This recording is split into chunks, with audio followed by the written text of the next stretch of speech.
Chat, can you guess what I will be playing in this tournament? Without typing exclamation mark deck. Dredge, shops, good guesses. Don't you think I will be playing a blue deck with Ancestral Recall and Force of Will? And maybe, I don't know, Tinker?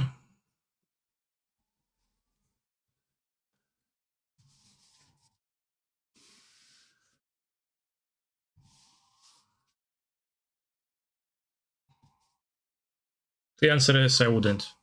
Because I'm playing Dredge indeed. Also, the Demonic Tutor, but tank. I'm playing Dredge. I thought about the list a little bit and I made minor changes to like there's a qualified for.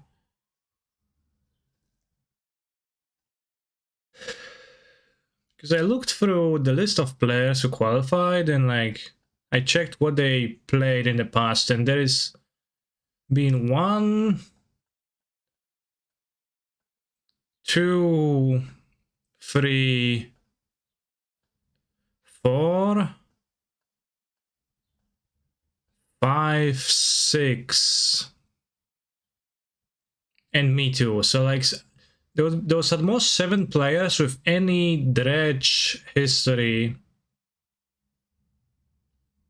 ever in their play history, in their results history. Some of those players had like just a few results, some of the players had like just 1 vintage tournament, so that's kind of shaky. But some of the players just had like, you know, years of playing vintage and then like seemingly never picking up Dredge. So I don't know, I assume that's plays in my favor, but we'll see. Maybe as I'm saying that, you know, some competitor sees my stream and adds 2 more sideboard cards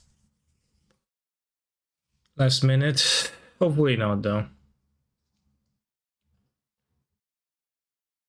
But yeah, today we're playing Dredge. Tournament is high stakes, but I can't even really, like, there's not that much ghosting to do against Dredge anyway, so definitely no problem in streaming this time. The right play would be to see our stream and remove 2 sideboard cards. Yeah, that's true. But you know how people operate. Because I don't, actually.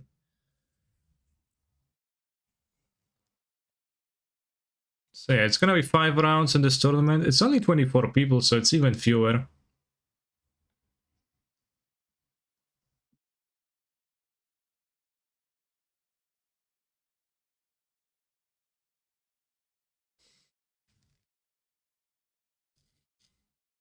Thank you very much, Rusticated Charm.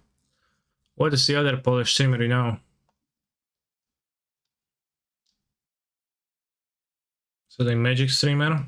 I mean, Polish Magic streamer, that would be Greg. I don't think there's really anybody else. Maybe some small... Ah, Sodek. Yeah, I guess Sodek is Polish, so he doesn't say in Polish. Fair. Thank you. That is still a compliment of humongous weight.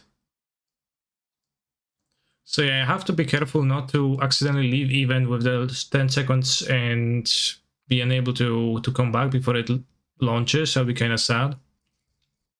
So hopefully I won't do that. Seems like I didn't. Good luck, thanks. Please beat Yama. I always beat Yama in vintage. Oh, I'm playing as Yama. Okay. So yeah, Yama is on my list, and like Yama plays a lot of stuff, but I don't think he really ever plays Bazaar, and he always thinks that Bazaar is stupid, so... I don't know, I'm thinking that it's probably not a mirror, but surprise me, I'm a killer.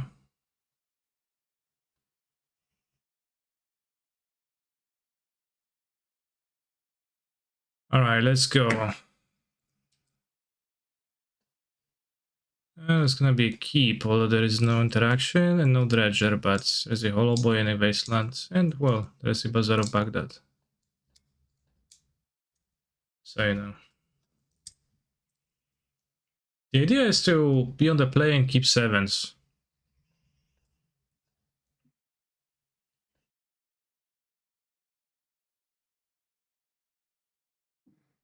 Very nice.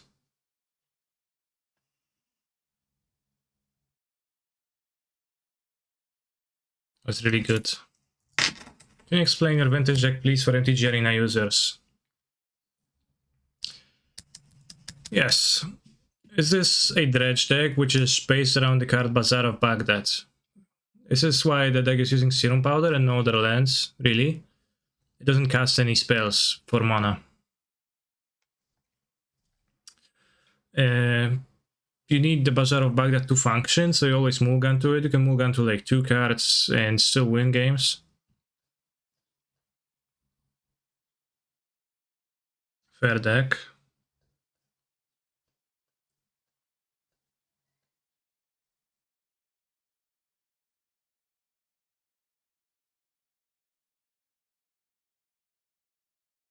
Is it worth forcing this? Get blasted or pyroblasted? Okay.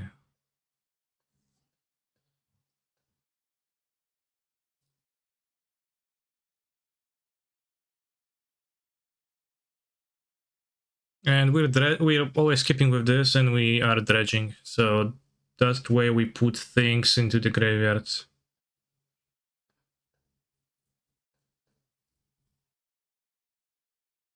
Does Narset do anything? She does a little bit, but as long as you have not drawn a card, you can choose to dredge instead, and that doesn't count as a draw because that's a replacement effect. When you don't have a dredge on your graveyard, Narset does something. But when you already have a dredge on your graveyard, she doesn't really do anything.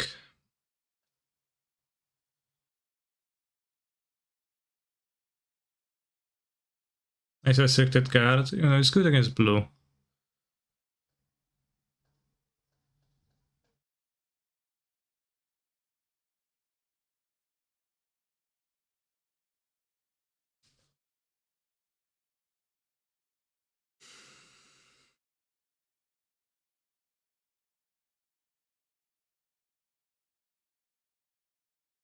Well, I am playing blue, you know, he pyroblasted my spell, so... Pyroblast is also good against blue and bad versus Dredge, but I did use this game. Imagine casting Dredge down on Marcel doesn't do anything, she's a Planeswalker.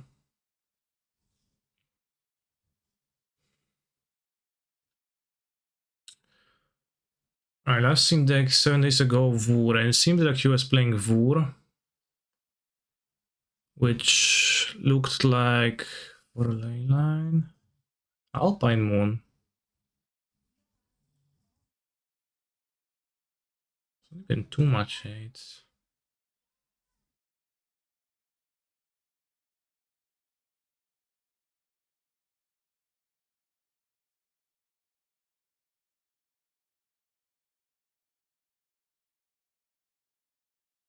Forces, don't want Chalice on the draw.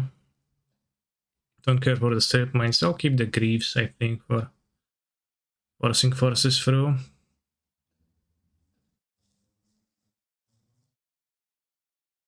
Cut the Noxious Revivals, I guess, instead of the lens.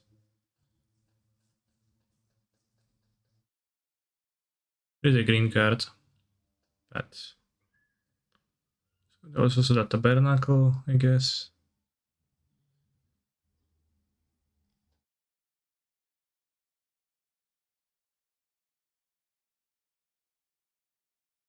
Is Vintage normally interactive? Would you say that the game that we just played was interactive or not? That will influence my answer. Kept 7. I have a Vigor and a Mental Misstep, but unfortunately need a Bazaar. This is Bazaar. Seems like Kiperoni. Put back the Duckmore, probably. It was like one Tabernacle on the list that you last time played. This is my Dredger, but I want to be able to just play both pitches.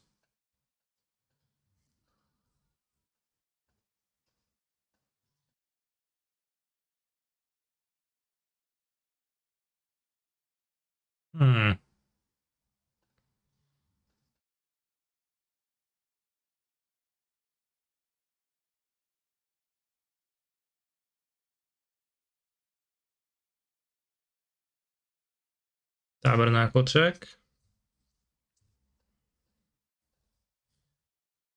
Time walk. Okay. Tabernacle check.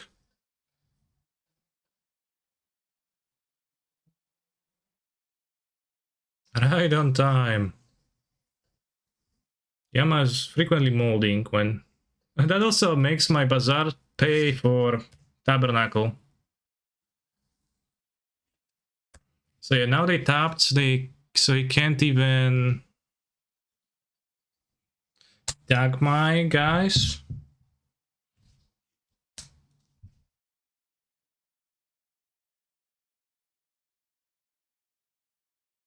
GG's. Yeah. That seemed like a good matchup. If he's actually playing that, this deck is like 6 hate cards versus Dredge, but no Wasteland, not much else. Plenty of useless cards.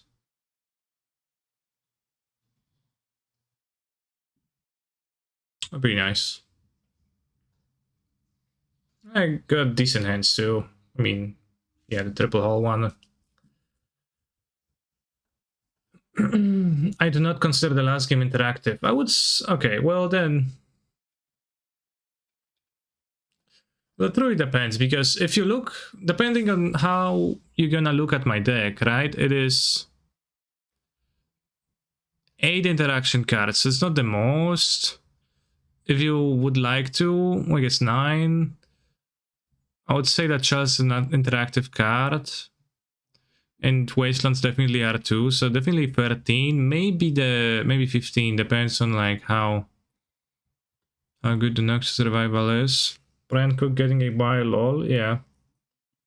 Getting a buy in those is pretty awkward. 25 people.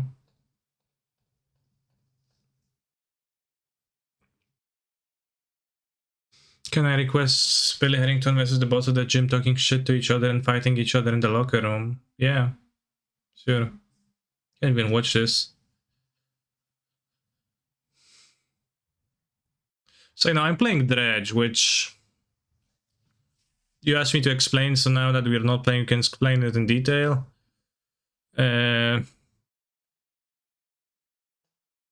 This is a deck built around the Dredge mechanic and Bazaar of Baghdad. Bazaar of Baghdad, you always mulligan to it or Serum Powder to it. You do not keep hands without Bazaar because your deck doesn't function without it.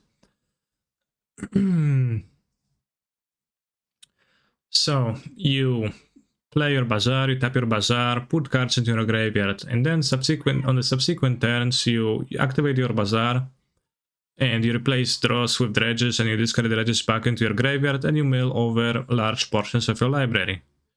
And after you mill large portions of your library with the dredgers, you've got cards that are active from your graveyard for no mana. In this deck's case, it's those 20 cards. Narcomoeba, Priced Amalgam, Bloodghast provide some board, just like the modern versions. Creeping Chill deals direct damage, specifically works well in this format, together with Echorid at beating Tabernacle at Pendrell Valley, which is a popular hit card, and Echorid is a card that also returns from your graveyard to strike your opponent.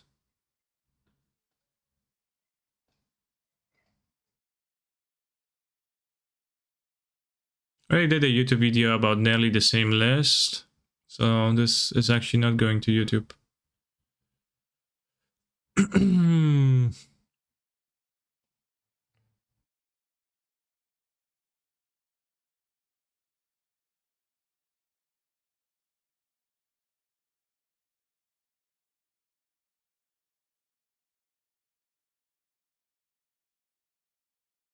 So yeah, I would divide this deck like this in function.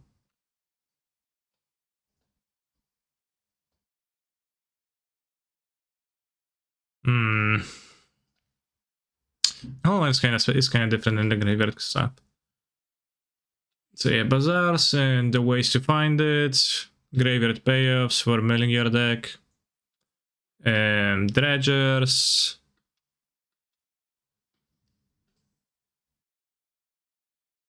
interaction. Noxious Survival is good because it fights Wasteland. In Hollow One, which is the like special threat that actually doesn't care about Graveyard and can win games, just like you've seen I did against Yama Killer.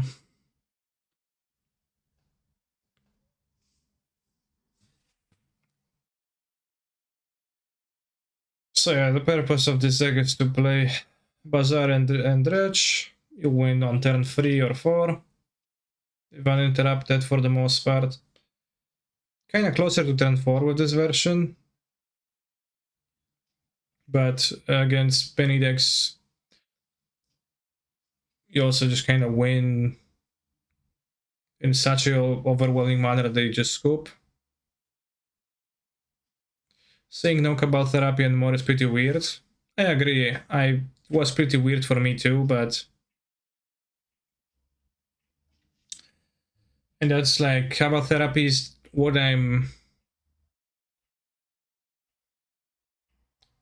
sad about the most. That is not in my deck anymore with Bridge from Below being cut, but just Bridge from Below wasn't good enough. I would say it wasn't effective enough. I just didn't. Bridge from Below was a liability, and then therefore Cabal Therapy was cut from me from those versions of the deck because it's slightly different than the like maybe most common Dredge versions out there. And it's been fine. It's been more fine than I thought. I played like virtually the same version of Dredge to a top 2 finish in a Vintage Showcase Qualifier back in December. So trying to get there again. I think this time it is possible for me to qualify through the leaderboard, but I'm also not sure about other people's points because they haven't been done.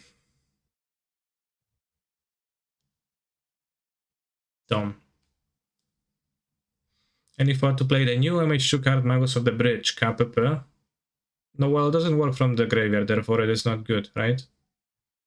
What's the difference between a pony and a Pegasus? Wings? May play Dark Ritual, so Bridge is better. Spacebar question mark. You need all 3 Darkmoor salvage right now. Well, that's why I cut Bridge from Below.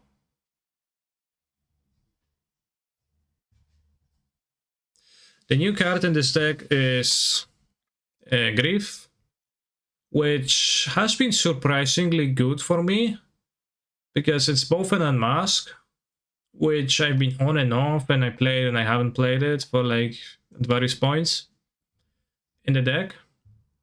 But Grief also is a black creature for Echorit, which is much more often relevant than I thought. It is also a black creature that you can sacrifice to Echorit with no cost whatsoever, while all of your other black creatures are either Bloodghast Amalgams or Shambling Shells Dredgers.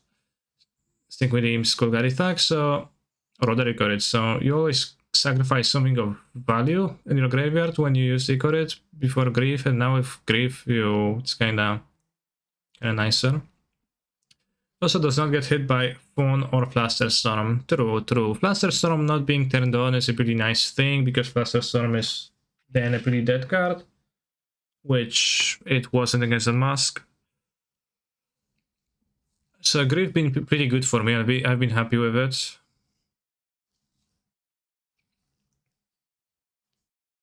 Was you that innovated? I mean, not.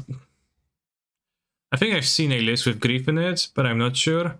But it's also, Unmask was a card that was played in Dredge, so it's not really an innovation to replace it with Grief. I'm just saying that I'm a bit surprised by how much better Grief is from Unmask, because it's more significant than I expected.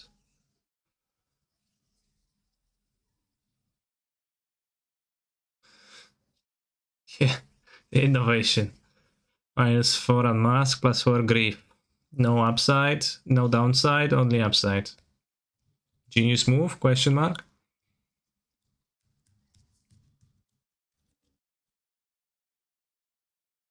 What I kinda like about Dredge Vintage is that you can kinda wrap your head around all the possible choices that you could play in a deck, because there is only a limited amount of free spells printed in Magic the Gathering's history, so it's not like you have to consider all the options, because you can just skip everything that costs mana.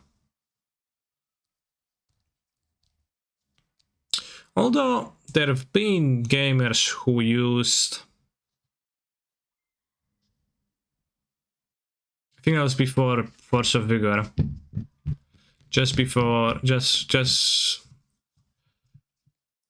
yeah, it was even before people started playing Hollow 1 in Dredge, just like commonly, like a normal thing. There were some people with cyborg plans in Dredge of going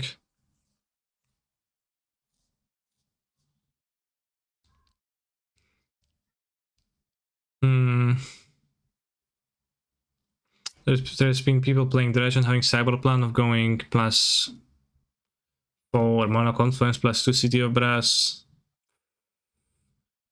for Hollow 1. Or are there 8 lands for Hollow 1 and Gurmaganglers? That was weird, because like nowadays everybody plays Leyline. It's possible that back then people didn't play Leyline that much. Blazing Archon is rough. True, but how does Blazing Archon end up on the battlefield, right? It does end up via Oath, which you can Force of Vigor, Force of Will, Force of Negation, or Grief. If you could play 4 Grave Troll, how would you change the deck? I would cut 1 Golgari Thug and 2 Shabbling Shells to play the Grave Trolls.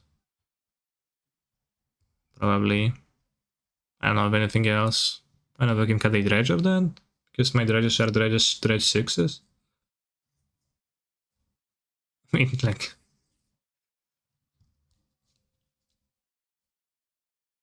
Like, I would still prioritize Shell over Tag, right? Is that enough to call it food though? It is, because you're dredging more, right? So you're finding more cards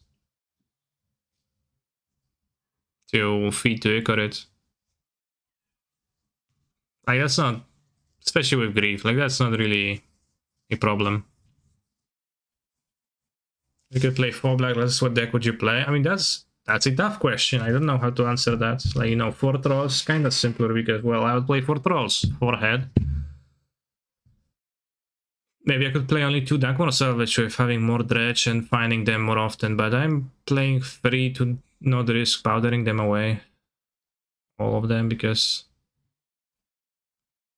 it's irrelevant.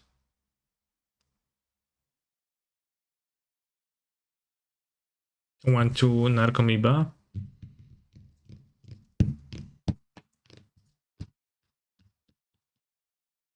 Okay. Also replaced... I was playing with Sickening Shoals instead of Contagion for a long time, and I thought actually about why I'm doing that, and I couldn't think of any real upside that Sickening Shoal has over Contagion. So I swapped to Contagion. Contagion even like can actually beat Sphinx of the Steelwind, because if it has 2 power, then suddenly it's just like plus, you know, plus manageable amount of life each combat. So not that you're gonna have that against Sphinx deck too often, but maybe you will if they show you some hate cards. If you could play Mono Moons, would it be the only way? Yeah. Oh, no 4 toughness creature we care about. No. Like, I wasn't boarding it to kill Hollow once in the mirror anyways, as I think it's poor.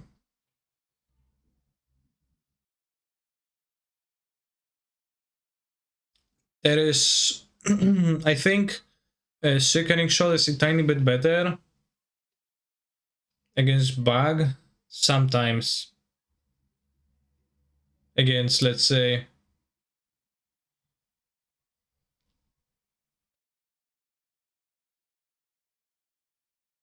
if you board it in against bug because they have Death Right Shaman and maybe Xylee Jailer, but then they play Goif and you can kill a Goif with -4/-4 that time, then you can, then it's better in that spot, but it also doesn't lose you alive, so well, I'm not sure how often that will come up, but certainly more than 0, but probably still fairly very low. I'm going to grab a thing to wipe my glasses. I'll be back in a minute.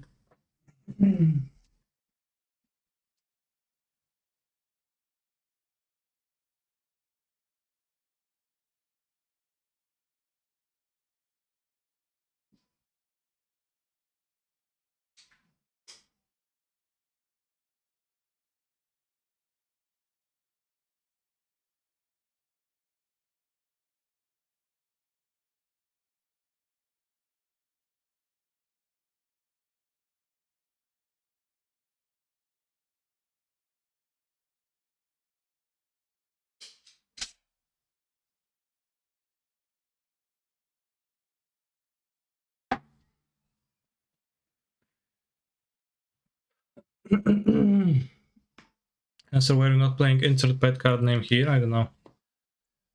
Can you do a historic high result set review in between rounds? I guess. Is it when it's releasing?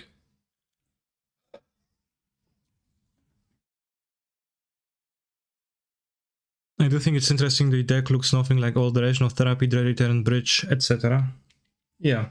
I mean, like, this is not the most common build of Dredge either, because it's kind of like the build that I've been playing, but I've just... It feels better to me and plays better to me, and I think I win more with it than I do with...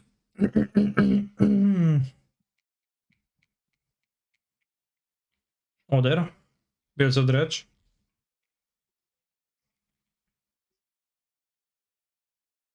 Like, I first build Dredge this way to...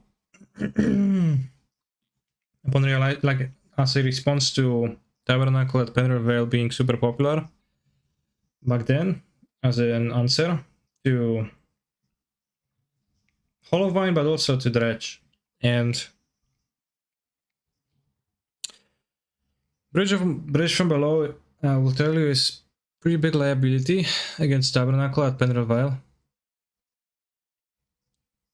So I try to ignore that card, and like I can basically ignore that card with this build. It just like stops the Hollow One quick draw, so it's still not useless, but it's like very easy to win through it.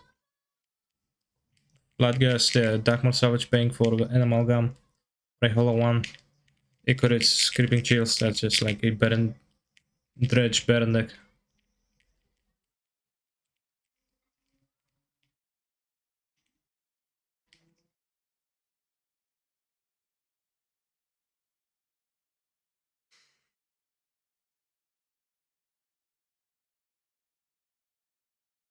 I think I played Sun Titan at some point. Yeah, there was Sun Titan, there was like Elish Norn, Ashen Rider. I played Dragon Lord Kolagan, Flamekin Zealot.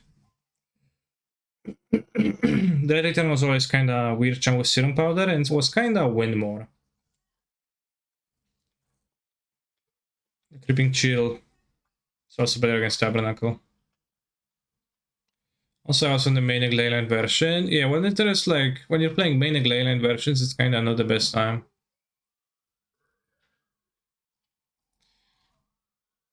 Especially the more common version, seems like your results are much better than most. Well, let's check. At least it used to be back in December, so you know, half a year has passed, but... Let's go for... Search... Card... Bazaar... of Baghdad... and Bridge from Below.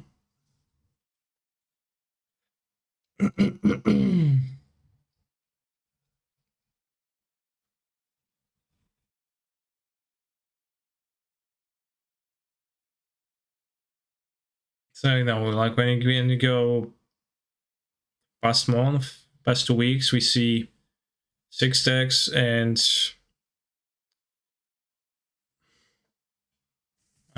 Bloodghast. It's not really gonna say that. What's the like card that I'm playing that nobody else is playing? Nothing really, right? Blackmore, maybe?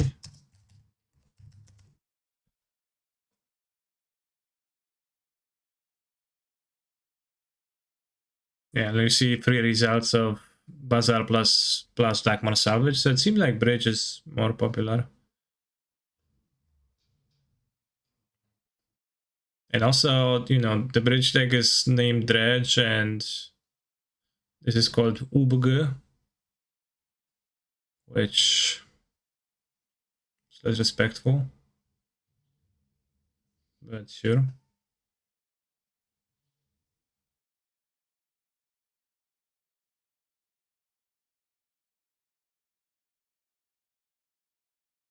This is Dredge and us. Bridge.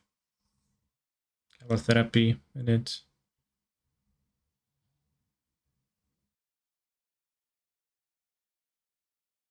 You're the boss.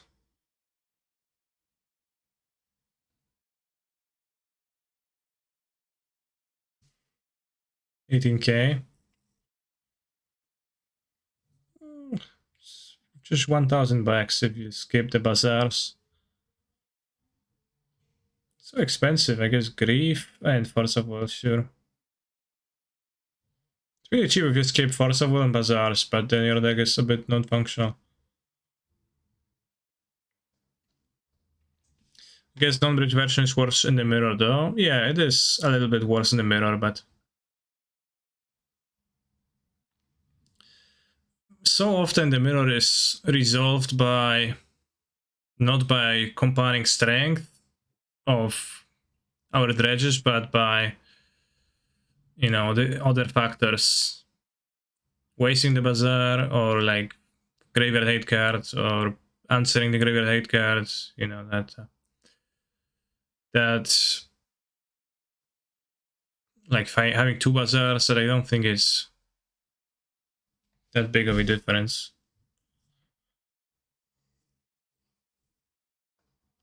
Could you play Tabernacle on the board yourself for the mirror, like trim H1? I could, I guess, but it's not like all of the lists are playing Icorits and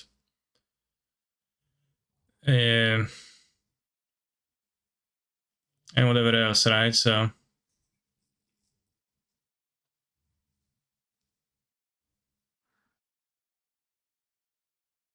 it's not like you're gonna just lose to the Tabernacle.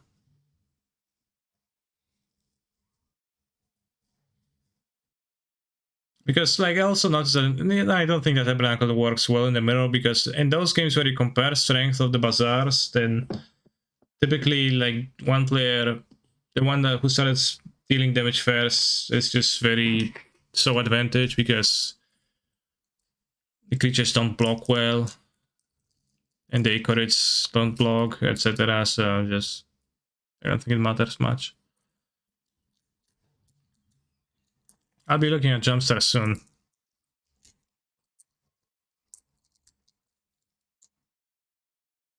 Cam is better than fucking. What's that? What do you think about Hogaken Legacy? I don't think about Legacy. Who have you defeated? Yama Killer, which was very nice. This is a viable list. Memnite, Ornithopter, Emrysai, Urza, PO, Nexus. For Moxamber, for Springleaf Drum. PO or Springleaf Drum? The question is, what are we drawing to with the PO? The answer is Nexus of Fate, I guess. And Jeskai, oh, you have Jeskai Ascendancy too. My guess would be that it is not a viable list, as you're trying to play Jeskai Ascendancy for Urza's Saga. Good luck with that, although the Springleaf drums happen to help, so I guess maybe it's okay. Just have 20 Jeskai Ascendancy, although no cantrips then.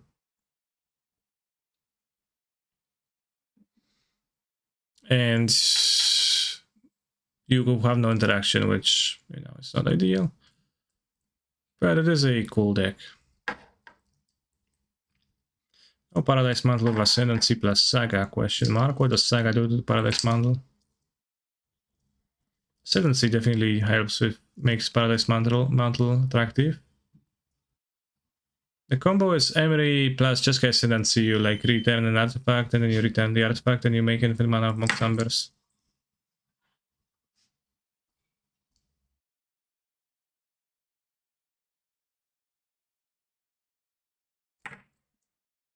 Jeszcze jedna.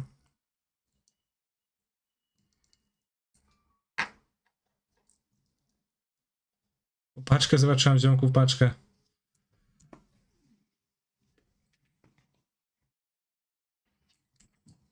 And search for Paradise Mantle of the third ability.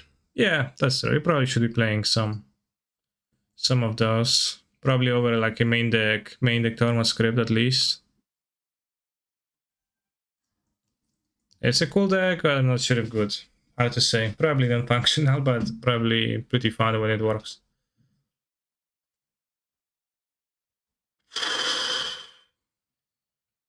Jumpstart Historic, placeholder image. Is this really the best we can do? Placeholder images, chat.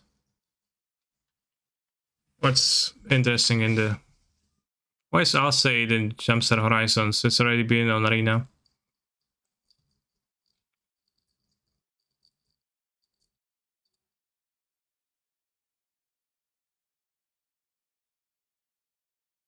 Ah, limited, yeah.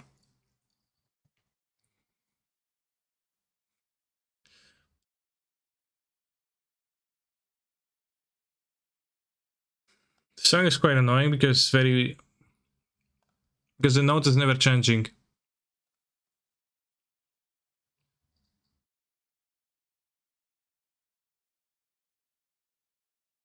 At least when young Losha is singing.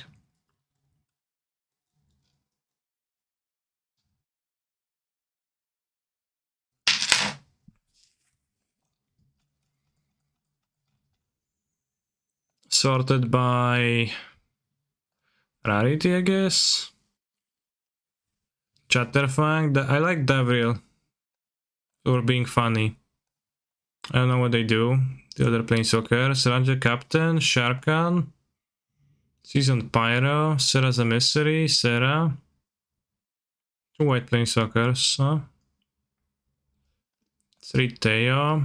Spellon on Sea and Sky, Sea Bouncing, playing MTG Arena fervently soon as Spellon Merfolk turns out to be tier 2. Almost playable, so much better than Modern. Benalish Partisan. Whenever you cycle under a card, you may pay 1 white. When you do, return from your graveyard the battlefield tapped and perpetual gains +1/+0. Interesting card. I haven't seen it before. Prince. Is that from MH2? That's Wrestling Hydra? Was it on Arena?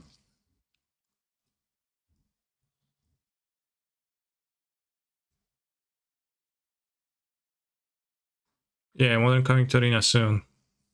For sure.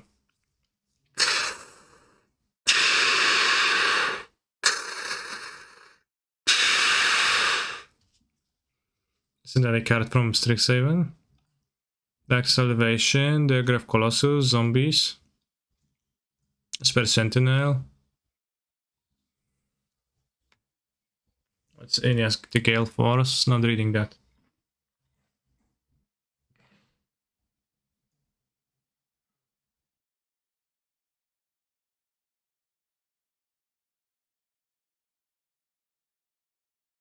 Mana Georgia Phoenix, you're gonna read this.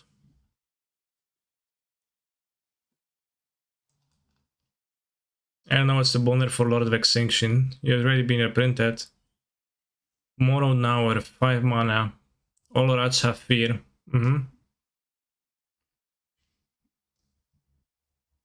I heard Cancer bought a $3 million house in Warsaw. I did not do that, no. Modern would be awful on Arena with the stops, etc. I don't think it would be like super awful. How many stops do you need? All new cards are here. Okay, that's gonna be easier. Thank you.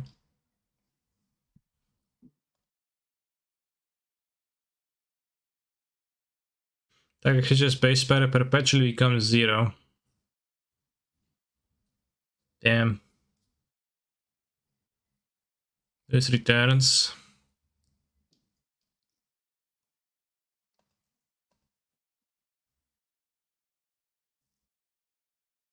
Yeah, and Holy Hidden Deers here. Strong cards. I wonder how easy is it to get Delirium in formats with no Delirium. With the Malicious Bubble. 2 mana, 2-1. When ETBs, choose a card in your hand, it perpetually gains lifelink, okay? When ETBs, target opponent reveals a known card random from the hand, perpetually gains cost 1 more to cast. Perpetually. The perpetually word is such like, I don't know, so funny. We had Delirium in standard at some point, yeah, and we like, two people were playing 3 mana for Vessel of Nascency total, so it was not free. 4 mana for loyalty +1. This is a picture for ants. It's gonna be this resolution arena too. Very handsome though. +1. 1 creature space power perpetually becomes equal to its toughness, and it can attack as though it didn't have defender. Okay, so we'll try Pal. -2. Conjure a lumbering light shield card onto the battlefield. This is a card that can play there independently. Conjure a card, so it's like a card that can get bounced to your hand, etc., right? That's all the property. It's not a token. So you have a Planeswalker that goes -2, make a 1/4 that reveals land on non-land from their hand and it costs 1 more. Which seems like it's like enough stuff happens that it's not too bad, but kind of hard to evaluate how like relevant it is. Then you can plus and make those those 1/4 into 4/4. Doesn't seem like the worst Planeswalker. Doesn't seem like the best one. 6, you get an emblem with at the beginning of your end step. Return target white creature card from your graveyard at the battlefield. You gain life equal to its toughness. So the white ability. White creature card from graveyard at the battlefield. Sure.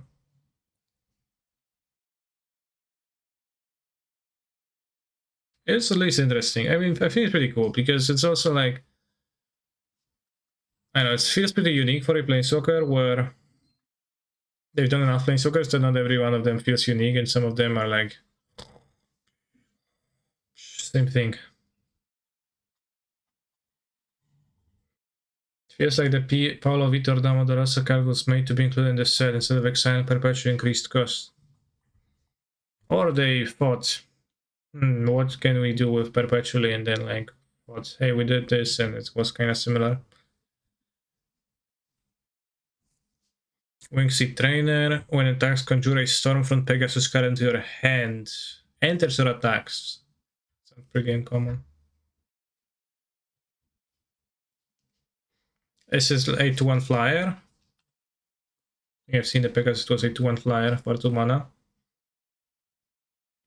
Blue. If you have no land cards in your hand, seek a land card and a non-land card. Otherwise, seek 2 non-land cards. So it's a divination that draws 2 non-lands. Unless you have no lands in hand, it always draws a land, which is...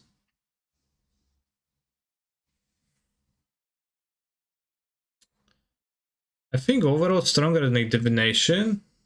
although awkward when you're looking for land number 5, right? Assuming I know what Seek does, which is draw a random card from your deck of that category. And like don't shuffle your deck.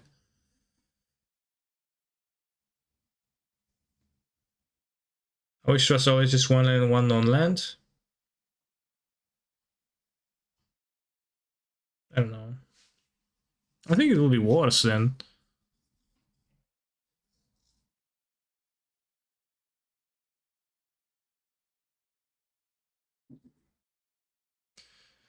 Ethereal Grasp. Tap creature. Perpetually gains, doesn't untap during your untap step, and I untap this creature. An aura, that's an instant. Sure, whatever.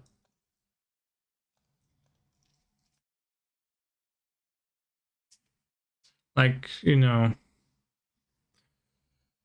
if you have no land cards, like, the thing is that when you're top decking, and you literally have nothing in your hand, you're gonna draw to Bounty the Deep and it always grants you a land, which kind of sucks. So you've got to keep a land in your hand in the late game to for Bounty the Deep to seek for 2 non-lands to be pretty very pog.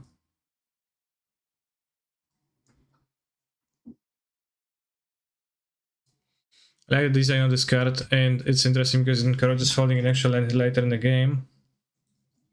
Yeah, I mean, I don't know, like anything that gives, that weaponizes those people who are keeping a land in their hands and try to look very menacing as if they have a trick.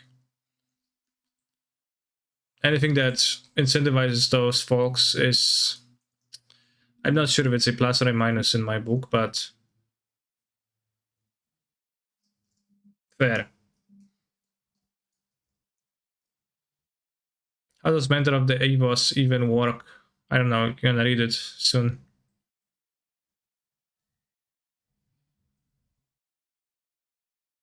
Yeah, it's an arena, so you don't need to reveal.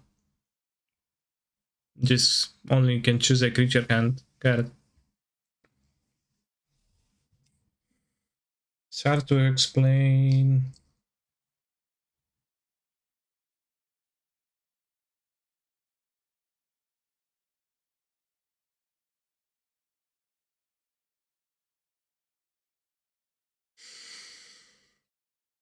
Hyora, the T-Dash Fury. 4 mana, +1, conjure a Kraken hatchling card in your hands. It's a 1 mana 0/4, right? +1 untap creature or land. Prevent all damage will be dealt to and dealt by that permanent your next turn. -3 may sack a Kraken. If you do create a Kraken, well, -3 seems kind of pointless. Oh, they sack a Kraken to make a Kraken. I already had the Kraken, right? Stupid design, XD. Lol. I wonder what those people are playing. On my list, 1 numbers, Golos shops mostly, PTRs to win, Hollow Vine Ravager shops. Yeah, it could be like shops mirror or something like that, or like Hollow Vine versus shops can go kind of long, weirdly.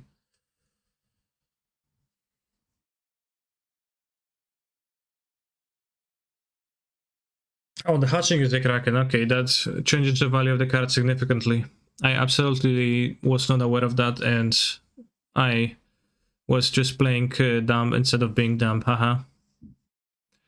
3 mana, 2/1, ETB, gains flying in your hand, sure, whatever. Blue, ETB, you may exile Merfolk or Carnal Land card from your hand. If you do, conjure a Tropical Island card into your hand. As long as under Merfolk or an Island 80 beat, it's a 2/1. This is... So you need to cut lands. I remember that when this was first spoiled, somebody asked me, what do I do with those? But yeah, you definitely should cut lands from your deck because you can conjure tropical islands. Interesting. But wait, isn't tropical island restricted on the restrict list? What are those collectors gonna do about my Bazaar of Baghdad's on my MTGO account either? Huh?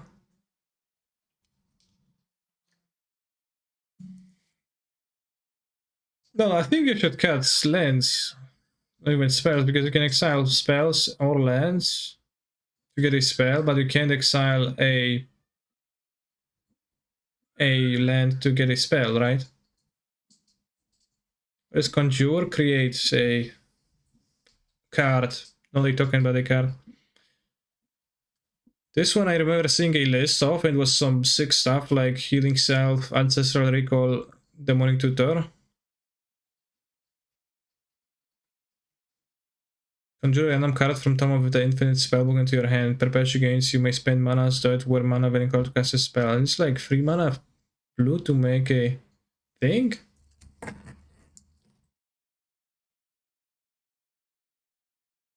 Lightning Bolt, Ponder.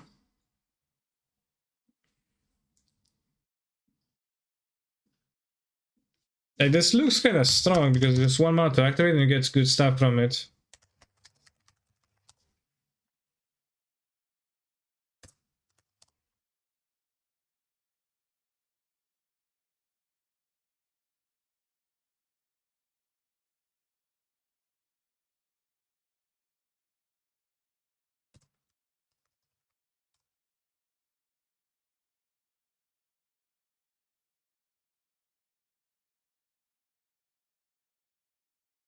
Unfortunately, it's on CFB.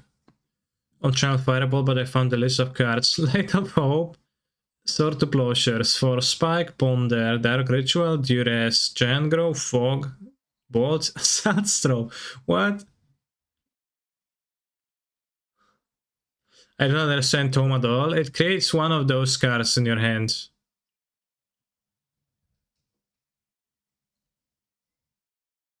Which can be Light of Hope, but can also be Sword to Plowshares.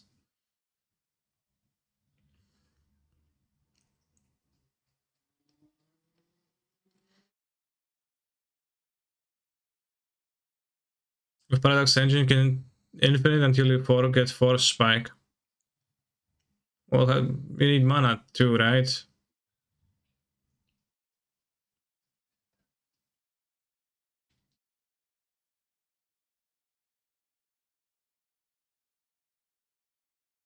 You may spend mana as though it were mana of any color to cast a spell, okay.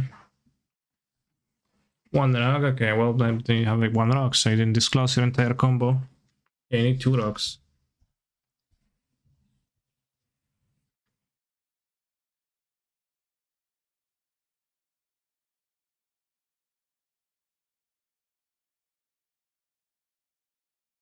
It's really interesting, it seems like kinda playable, TBH.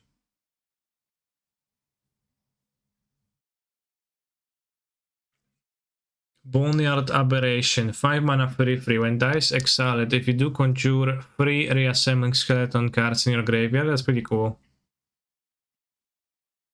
So when it dies, it falls apart and then it returns. Funny.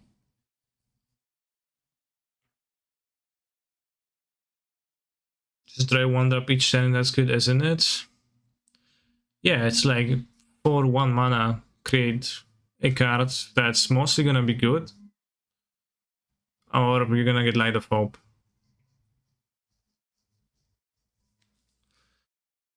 Tagakisho Perpetual gains -3/-3. Yeah, because Dauriel absolutely needed to give that perpetually, because it's like...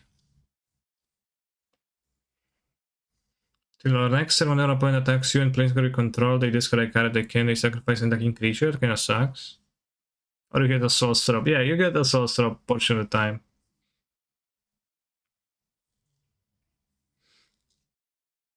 I assume the conjured cards are just cards. Are these cards arena only? Yes. Accept one of Davriel's offers and accept one of Davriel's conditions. I remember looking at the list and the conditions are very harsh. I think you get presented free.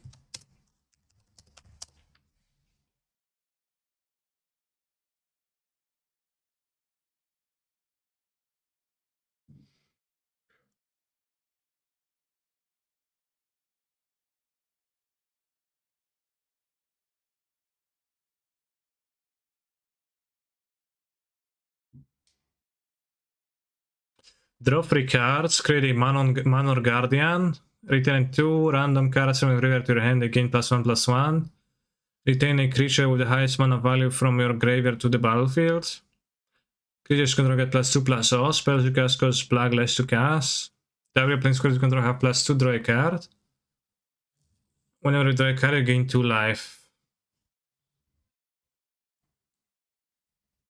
So yeah, those are pretty strong, like draw 3 cards, pretty bog, but then also you lose 6 life, that's a lot. Exile 2 cards from your hand. If fewer than 2 cards were exiled this way, your opponent draws cards with a difference. Yeah, that's costly. Sack 2 permanents, that's costly. Each creature you don't control perpetually gains +1/+1. You get an emblem with creatures, that could be ignorable in circumstances. Or this. So against those you can do stuff. And it's funny that you can get an emblem that spells you cast cost black less, and they cost black more to cast too, so. Yeah, I know you get only 3 choices of each side.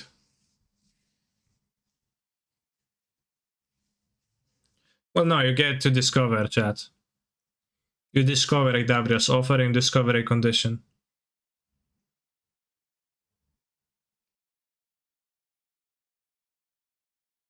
But you can get like spells you cast cost black less and spells cost black more, and then it's like, two conditions don't do anything if you build your deck right.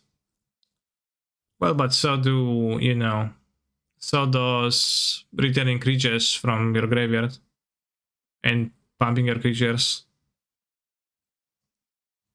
How do you discover them? You activate your Planeswalker, which is 4 mana, 4 loyalty, -2, accept 1 offer, then accept 1 condition. Yes, Chad, I'm saying you discover. Did you not play Hearthstone? You get offered 3 choices of a certain category and then you choose one of them. Manor Guardian is 3 mana for free. When it dies, each player seeks a non-land card of mana value 2 or less. That's so odd. Oh, new round.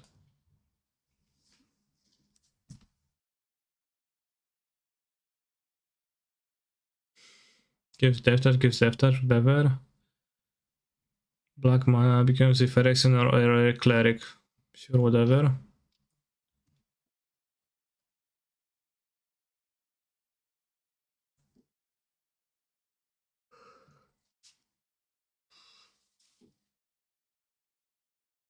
Thank you, Sora CH, for subscribing to my channel.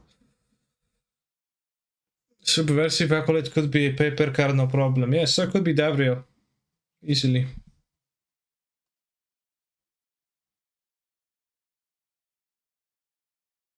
Shall we listen to Darth Vader's A Mountain in Norway by Anal Bros? I'm kinda scared.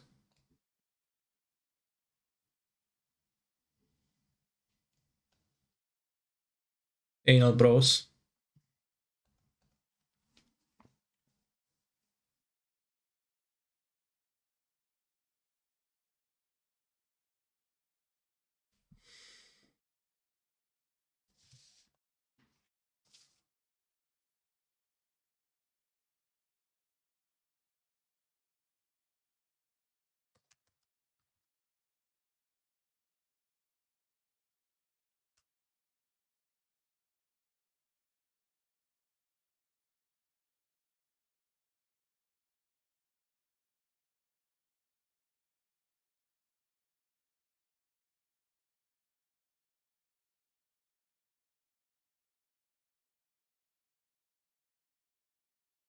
Yeah, I know about the Infinity B combo.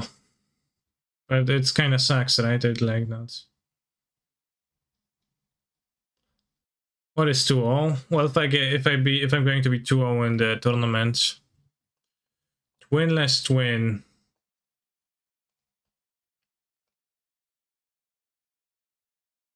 Lurus of the Dream then. Twinless Twin, not Dredge. Yeah, I mean, seems fair.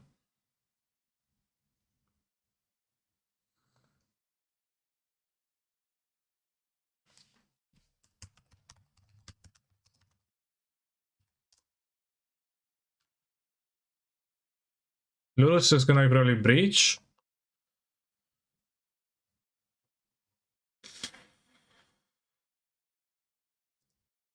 O kurwa, spierdalaj! Main deck?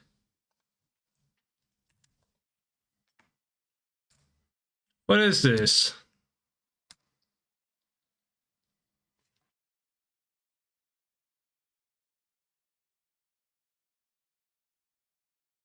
Obscene.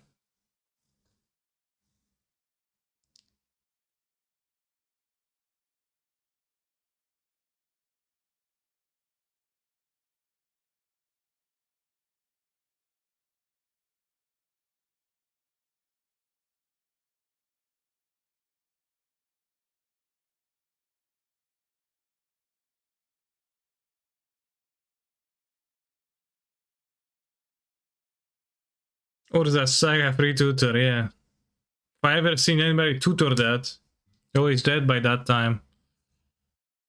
Dragon Rage's Channeler. Yeah, sure, bro. What's better? Tier C or Palariorden?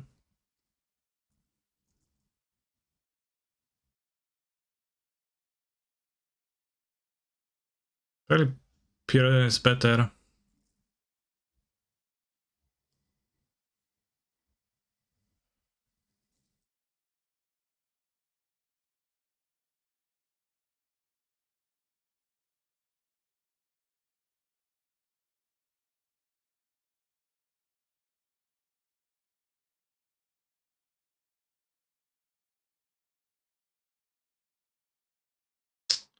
This can give my point more surveil, so.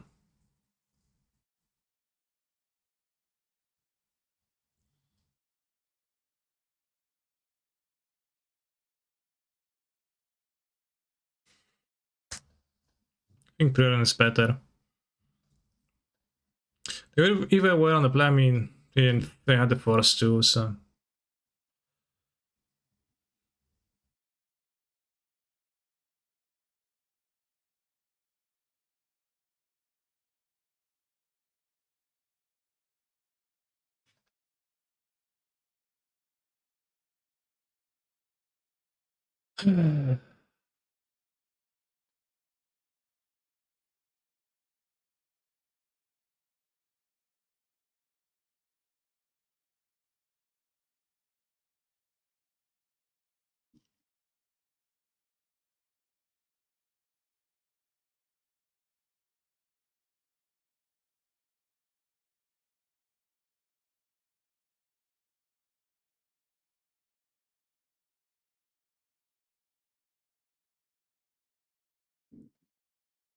I think we take the draw step first.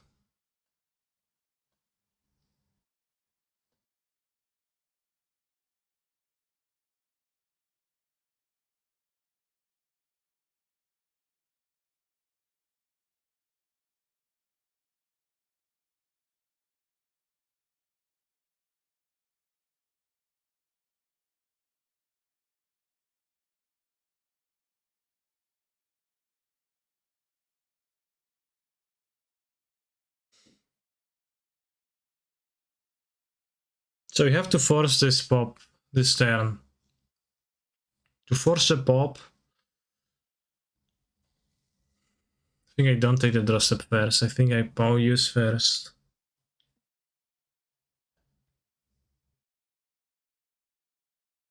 Because I might be forced to pick up this Shambling Shell instead, which would be bad. Okay, good. Kinda.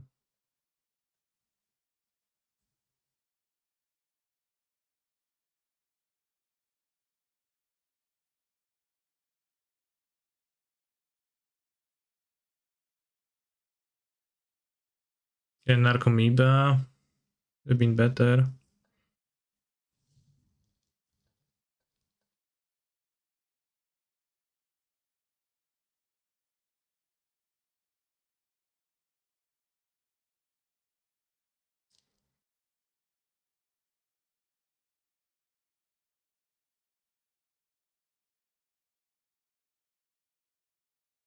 Okay, so since we're gonna be taking a draw step, we can draw something this turn, and that something can be a Chalice on 0, which kind of stops the Breach combo.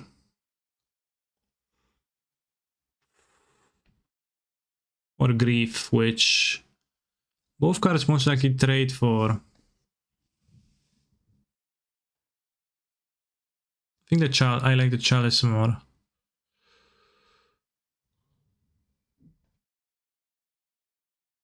Stops like kinda explosiveness from my opponent too. Main deck Soulgate turn 1. What a master, by the way. I bet Winless Twin feels super smart now. Bet they feel super smart about being super genius playing that.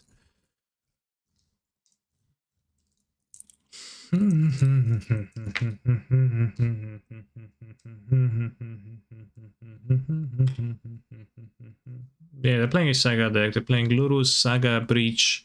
Means they're not playing Leyline.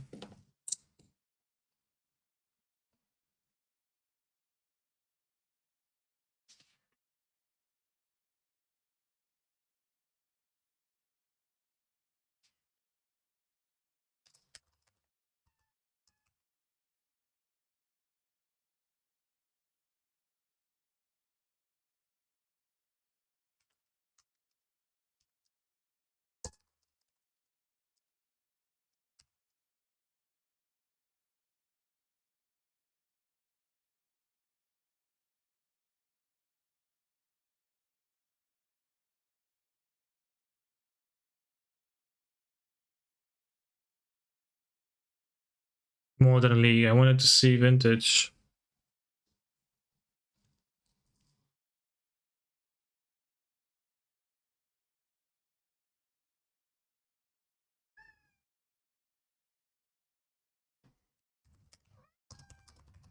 Już bułeczka.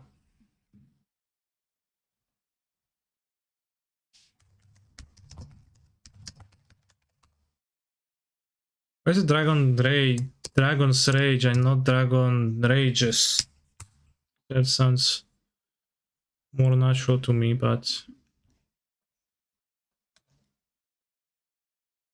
maybe I'm wrong.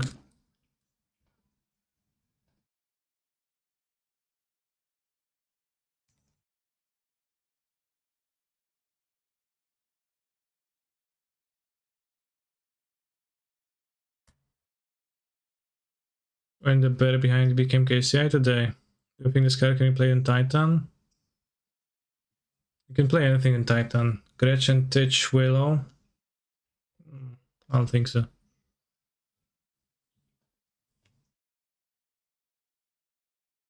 Fuck, I guess I lose to a land with Lurus Soul Guys.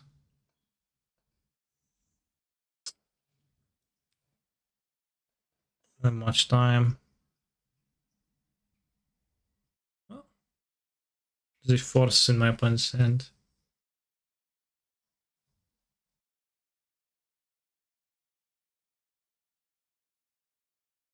Well, let's see. Okay, price the amalgam. I think I got it.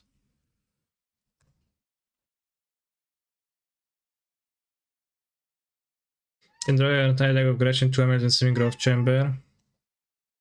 Amulet Titan winning with 2 amulets and a Seeming Growth Chamber. More news at 11.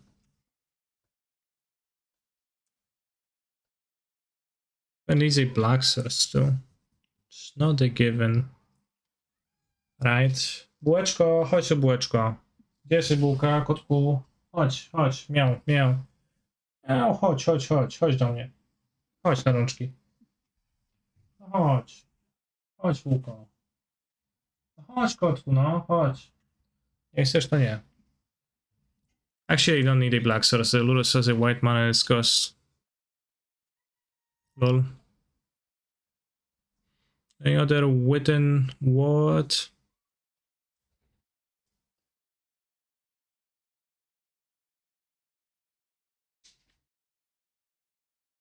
Bloodghast in my graveyard. I really want that Bloodghast.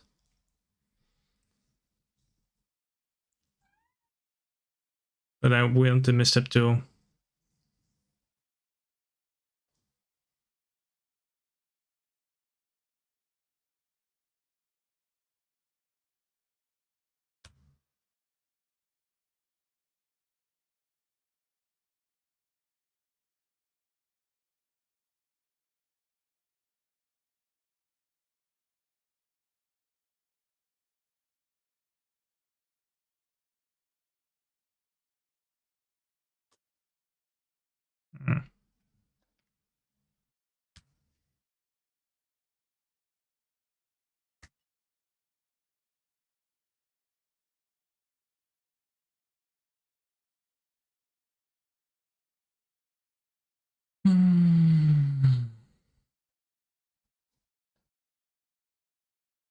I don't know if the Lurus withstands or not.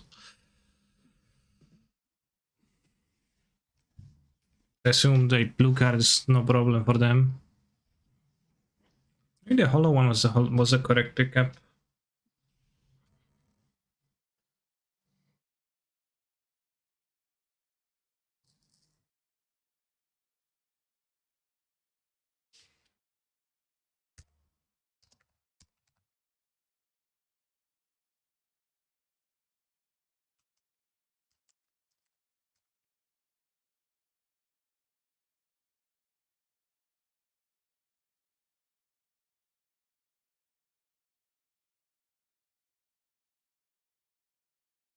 Very deck list. Or even Urza Saga deck.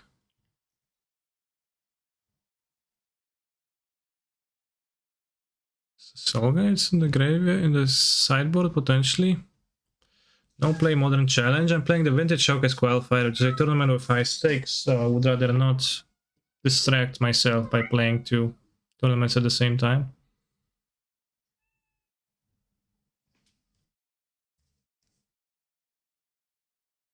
Yeah, Lura saying Lifelink is definitely a pain. So a Canadian Highlander list could be.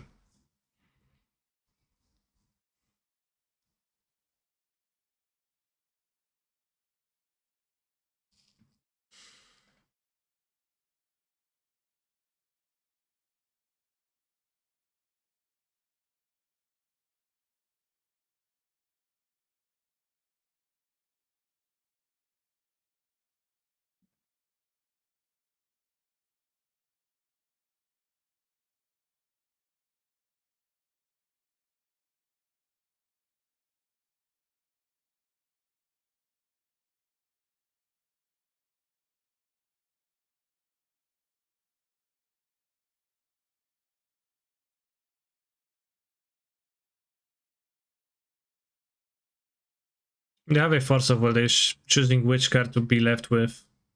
Chat, I think I'm losing this game.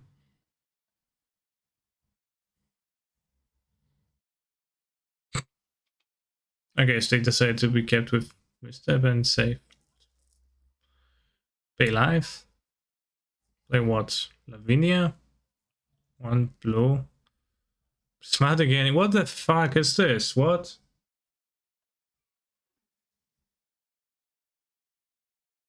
Random cards. Trolling.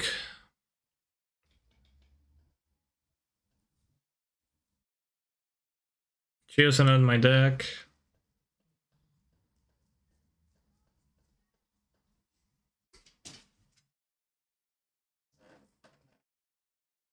Tank. Use the fucking lantern. Yeah, obviously. Nothing. Good.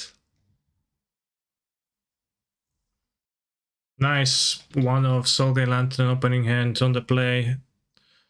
Nerd.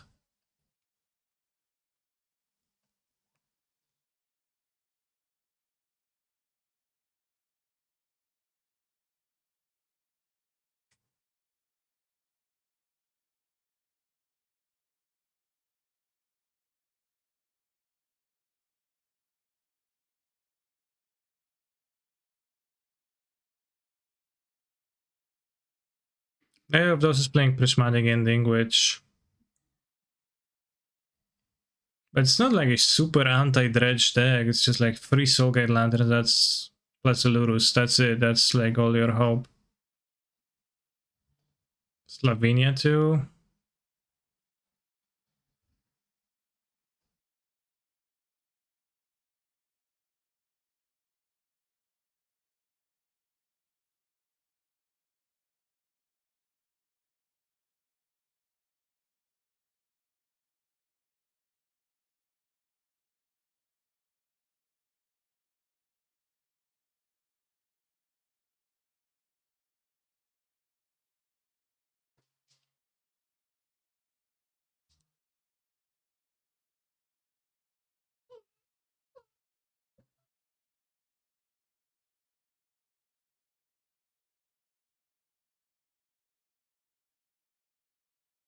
Because it seems the weakest against Lanterns.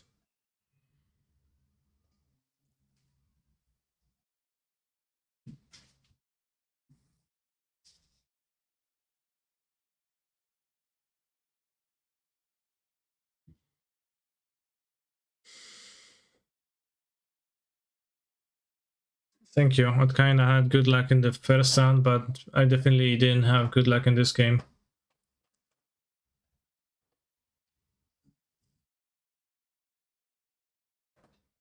By the way, I was waiting for Yamakler to comment on our battle. Playing my biggest tournament about a year with the Vintage Showcase Challenge. 26 players, 1 player gets a Mox invite. Last year I lost in top 4. This time I'm going for the win. Let's get this spread. A great way to start 0-1. Lost to Cancer on Dredge win. He had the nuts, sure. I kind of had, but... I mean, I had good hands, but... He had the nuts.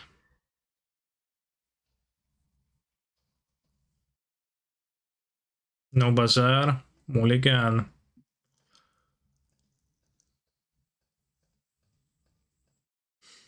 Should retweet.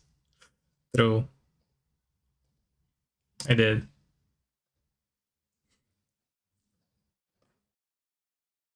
Cassius or almonds? Cassius.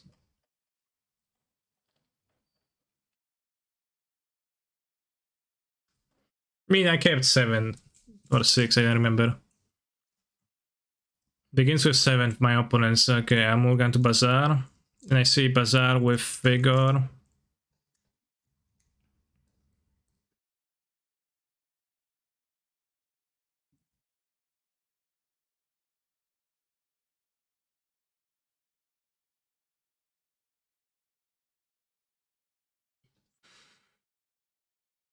Sometimes it's awkward to have a rough trap, like, which could be a thing in a Lurus deck.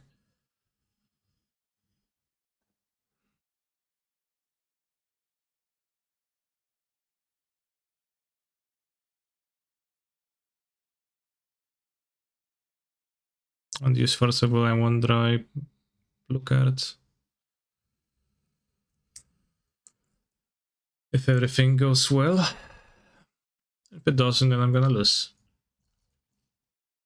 This is a parental guidance moment, chat.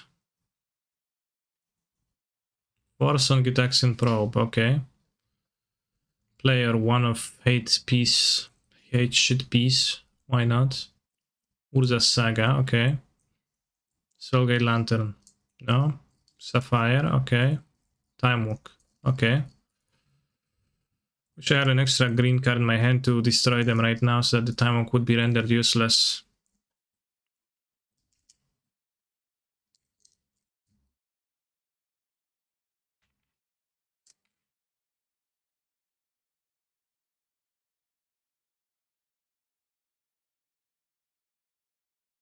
Time Walk Urza Saga is pretty O.O. Yes.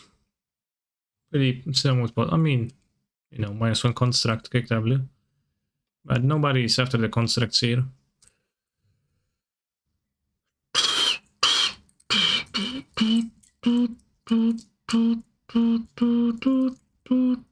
How many rounds a day? 5 rounds plus top 8.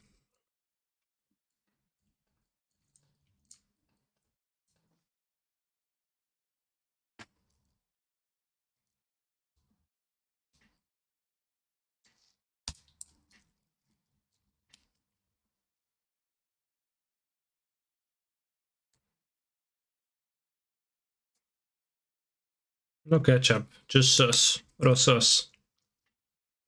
On the move.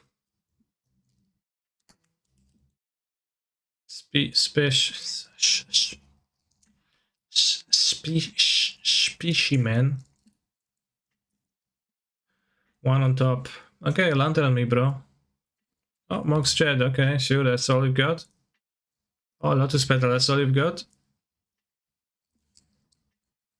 Seems like that is indeed all you've got. Sticky draw step. And draw a green card. It's only a green card.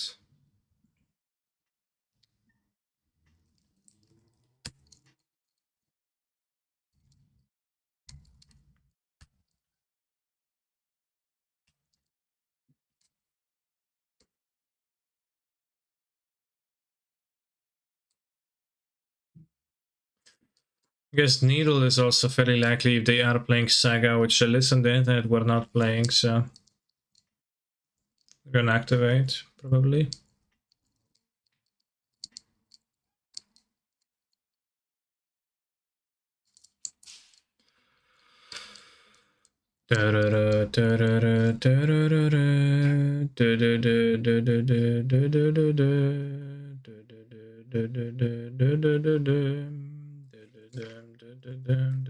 But I should have done that sorcerer speed then. But I remember about Needle and I think I wanted activation. If there's a Needle, to actually force a Lantern.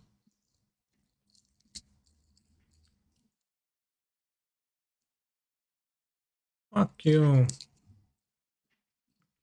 Damn, the Lurus seems broken. It replaced Soulgate Lantern? That's just obscene.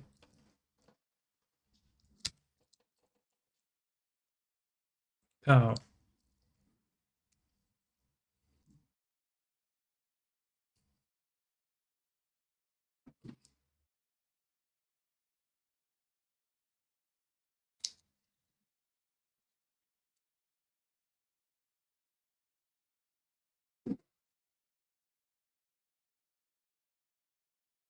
They might be losing this game. You only have one land, they have 2 Animox. But my land is a Bazaar of Baghdad, so it's actually fine.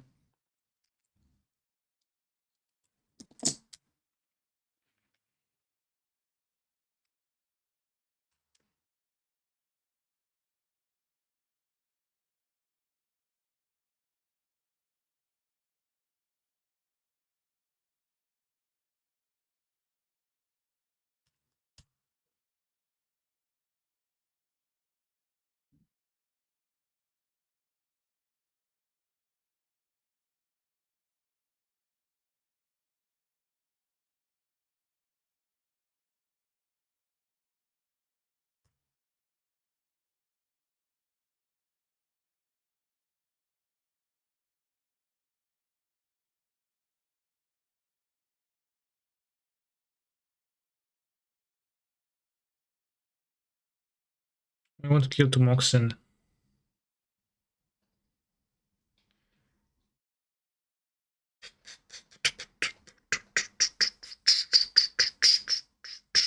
And activate Bazaar, then get excelled, hopefully, but maybe they don't need to.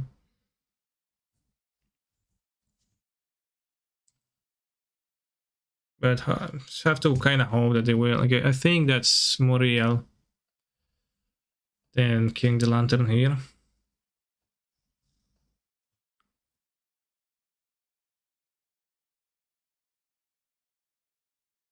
Black whites. We got a floater up, chat. What's this? An artifact gash? What? They're playing PO?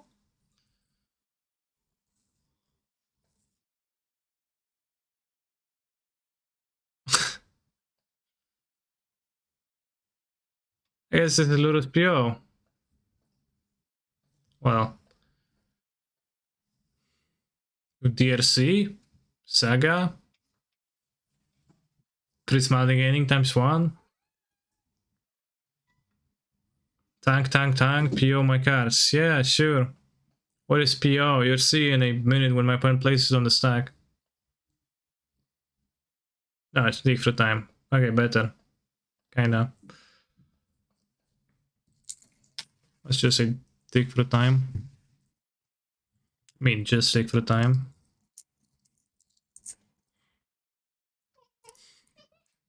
Yeah. Yo equals Path of Exile. True. Just say dig for time, like, you know, what's that gonna do? Ha ha ha. PO is paradoxical outcome, which I have Alpine Moon.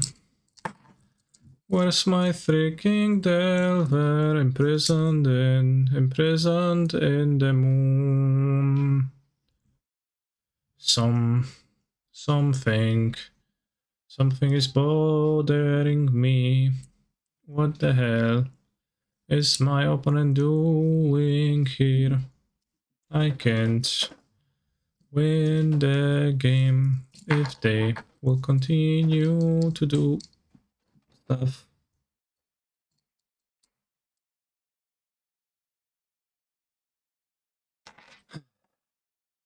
I mean, like, even if they don't continue to do stuff, I can win this game with like just what's in the hand. They fetch for a Volcanic Island though.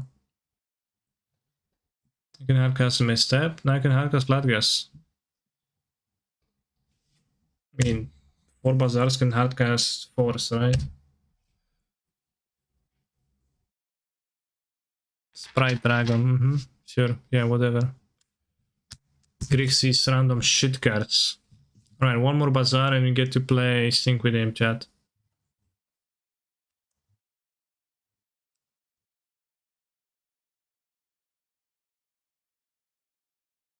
Random card, number 7, sure, why not?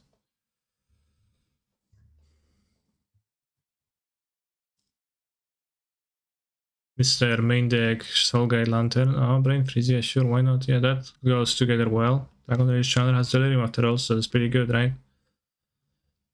And this is, you know, no Spellcraft, but no Magecraft, but still +1. This is a cute deck, it surely does look like, but they have 2 copies of Dragon Rage Channeler, so it's a constructed deck. And they sold the opponent in the form of canister underscore MTG.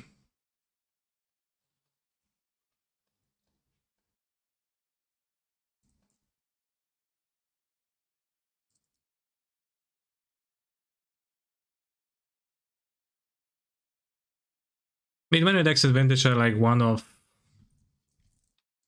random cards because I have 2 brain freezes. Because, you know,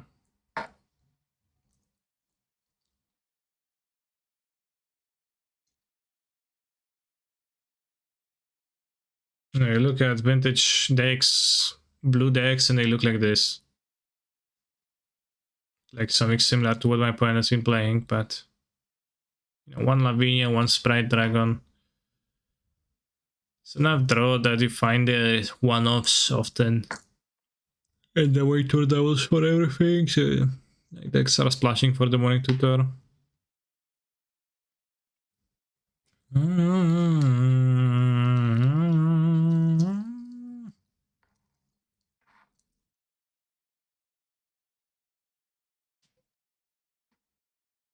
A Braid kills an artifact, kills Sphinx. Alpine Moon was sick tag, yeah. 2 out of 2 opponents playing Alpine Moon so far. I don't know why. Is it maybe it's maybe good versus workshops too? I don't know if people bought it versus workshops. You probably can. Turn a workshop into a singular land.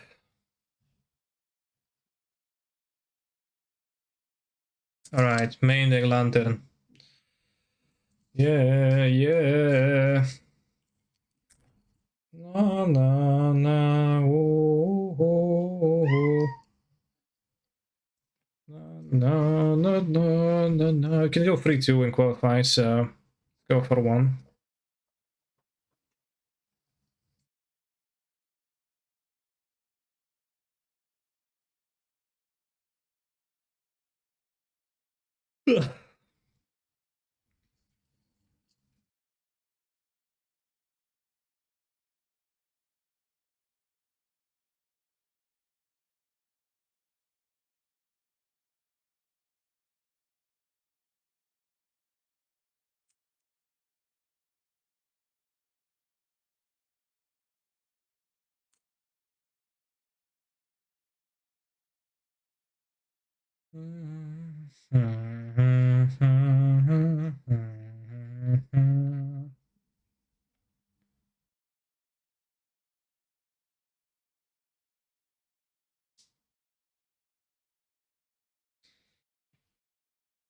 What is your overall win rate in Vintage on MTGO? Chat says 57%. What is that number coming from? Could be, I don't know.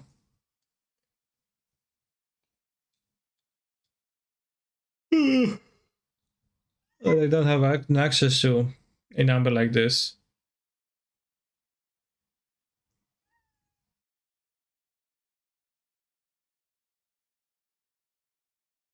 Bułeczko, kotku, chodź.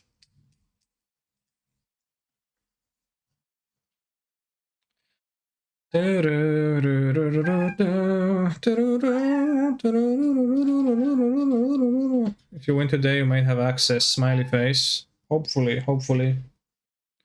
No more main deck turn 1 Lantern of Arses, please.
My cats are dropping so much hair every day. I always wonder how come they still have any fur. Yet somehow they do.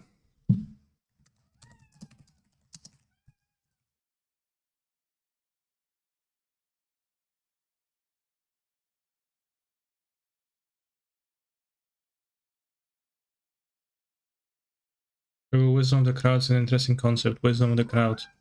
This article appears to contain a large number of buzzwords. Interesting. Let's read some buzzwords. Collective opinion of a group rather than a single expert.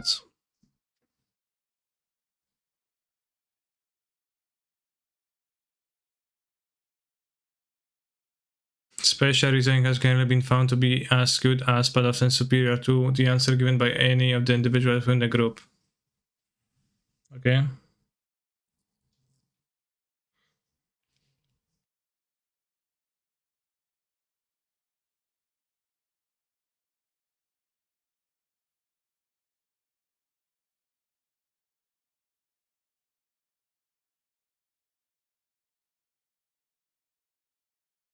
At 986 country fair in Plymouth, 800 people participate in a contest to estimate the weight of a slaughtered and dressed ox. Dressed in what?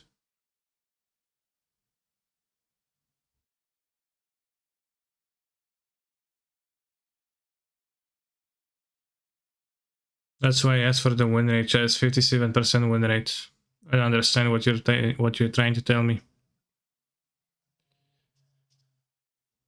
Statistician Francis Galton observed that the median guess 1207 pounds was accurate within 1% of the true weight of 9 and blah blah.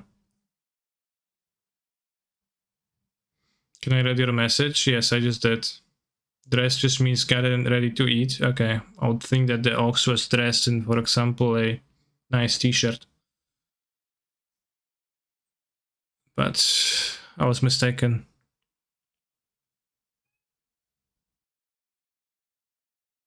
This has contributed to the insight in cognitive science that the crowd's insight individual judgment can be modeled as a probability distribution of responses with the median centered near the true value of the quantity to be estimated. Sure.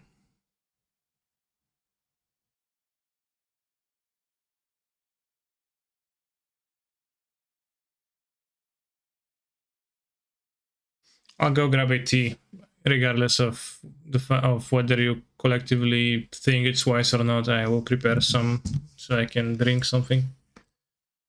Quench my thirst. I'll be back in a minute.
All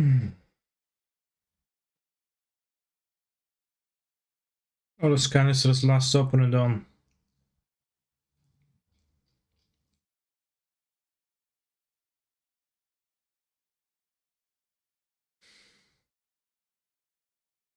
No Dredge. What were they playing? Yeah, Soul Guide Lantern mainly, that's what they were playing. Lotus things. Breach.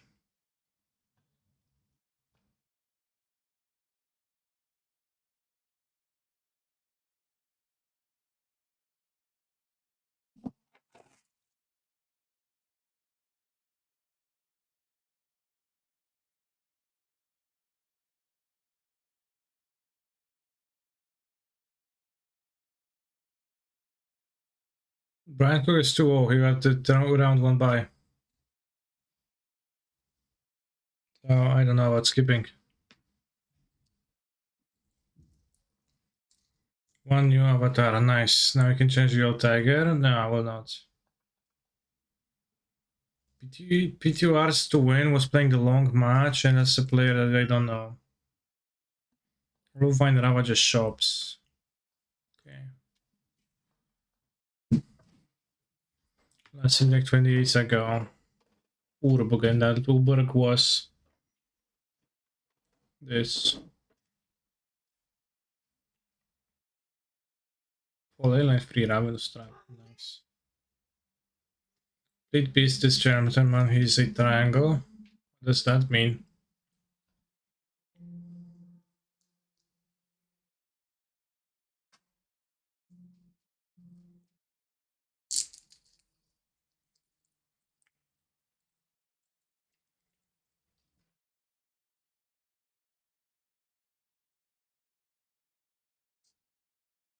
Let's observe the Exile zone.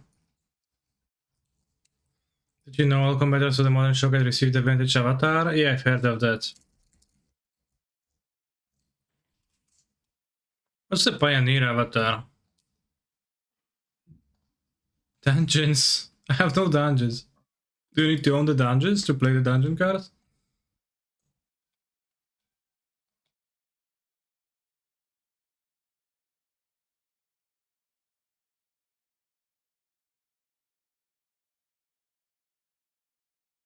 Legacy Showcase? Prestige? What? 2021 Pioneer Showcase Prestige, sure. Legacy Showcase? Oh, I wasn't playing that. Was I don't remember playing that.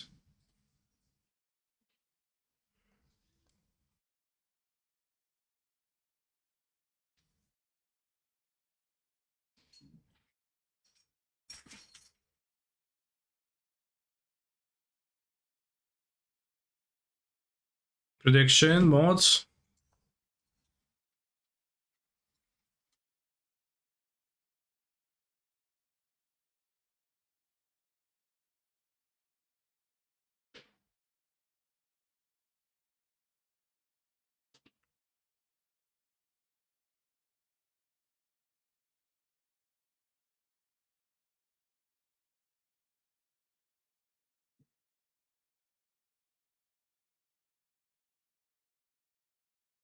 Tropical, you have a tropical storm incoming. What do you mean? What?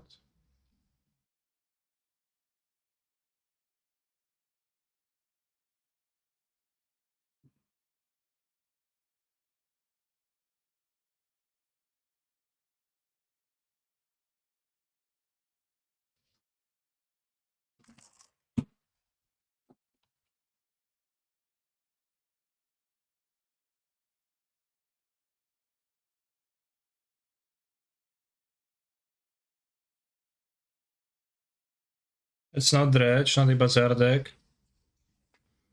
North of the United States, and that's what's left of the Hurricanes on its way. Well, good luck. Crucible of Worlds.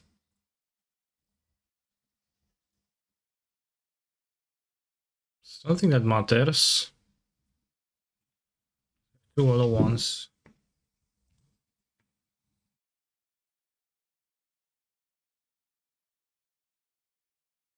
Counter something relevant. Yeah, it's gold shops.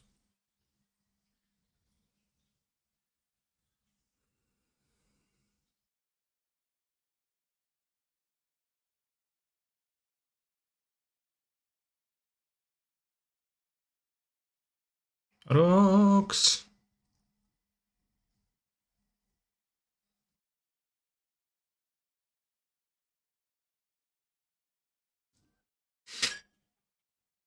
I knew it was coming. It's still funny.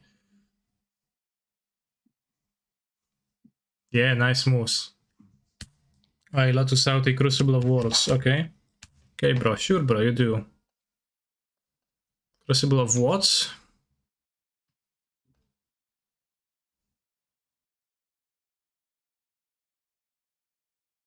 Cannot keep the Amalgam in my graveyard, but coming back might be just more relevant. I'm gonna be dredging anyways.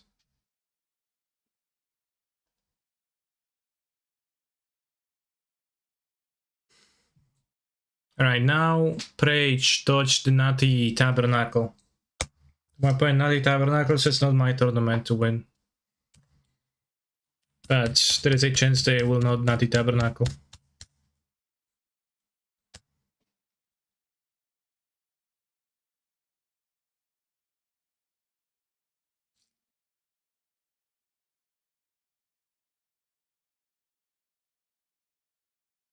That picture from the Zanu of Black Bloods into Free Goblin Lucky against Tabernacle was incredible. No, it was incredibly sad. Better than anything else. You think you can beat me? Hollow 1, 2, 3?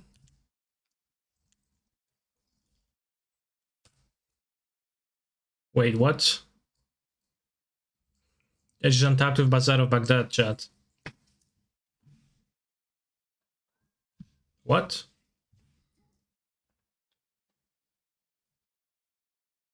Is this some kind of a overarching strategy, or it's just some things?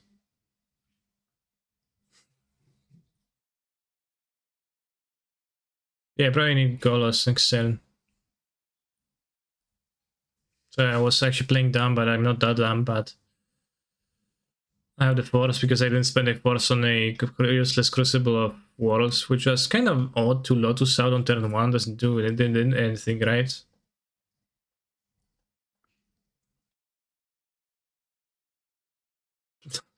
Just like the ridiculousness of it, right? Turn 1. Lotus out a Crucible of Worlds. Play Wasteland. Turn 2. Doesn't even use Wasteland. Against a Bazaar. It's kind of funny, right? Because that seems that they needed the mana, so why did they play out the Crucible?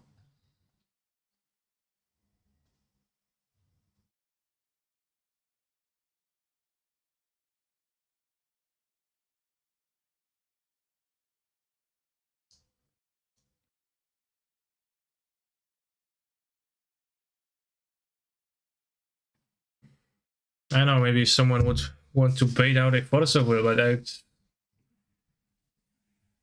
that's weird, champ. And also, they would need to assume I have a Force in it. I don't know.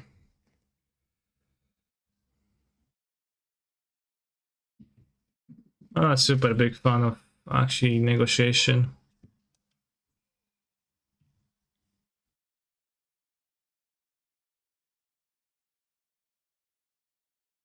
On a draw, that was just like 2 Wastelands.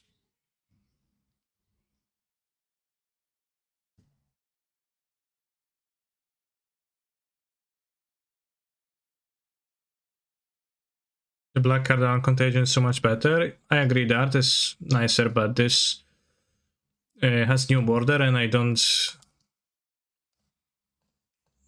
I'm very happy that I get to play Vintage Check with not a single old bordered card. Like that's actually an upside to me.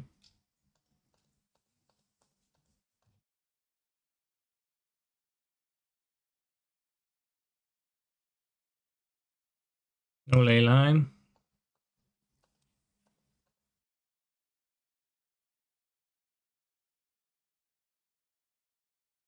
And not only that, but we also get to play this frame, this frame, this frame. You could also play many different frames, TBH. You could play like the Funky Grief.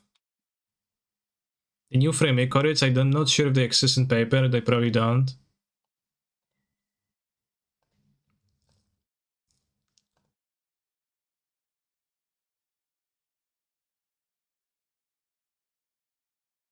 They're from Vintage Masters, I think.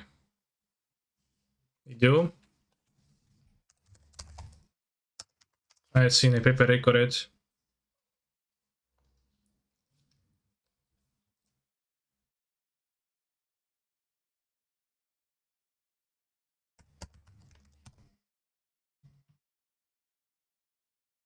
Was an Eternal Masters? Okay. Speed of Resistance pushes equally in all directions, sure. It doesn't exist in this frame, it exists in the newer frame though. In Eternal Masters, but it doesn't exist in the middle frame, which is my favorite, because that's when I started playing. A Spear Dial, I know, that's too much. Both Sphere and Cage? Outrageous. Oh, now I draw Force of Vigor. I have Lance in the deck.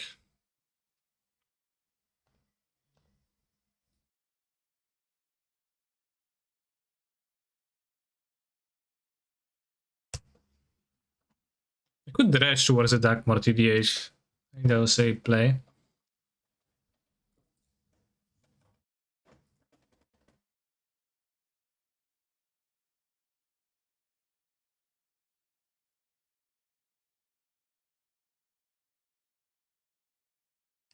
Crucible, no land drop. No, come on. Okay, now I can't really get there. I draw Wasteland immediately.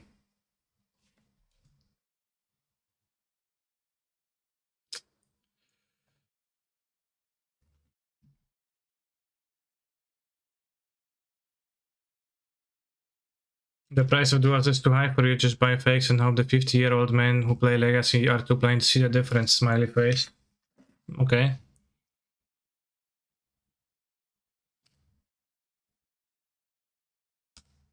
I can draw the Wastelands still right now. I guess I can keep them, I don't know, like this, but it seems like drawing is better. Okay, good.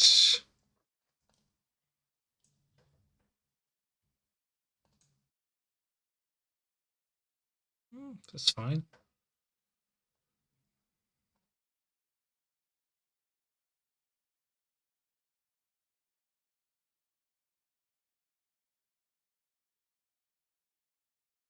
Because I'm gonna be picking up the Darkmoor Salvage to make them waste me, so they have less mana too. Why no Force? Oh, the Force actually is... the Force of Will is not good. True. Fuck.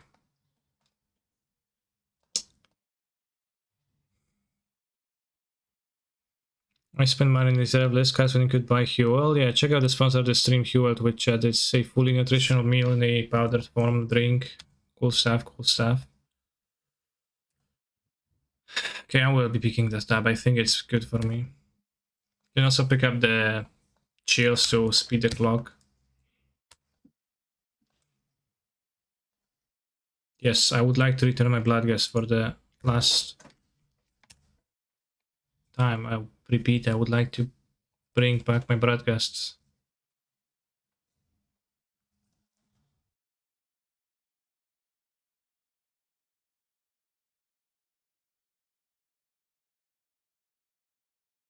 Ooh. Or the Gridlord play a second workshop. Golosh, Bojuka Bog.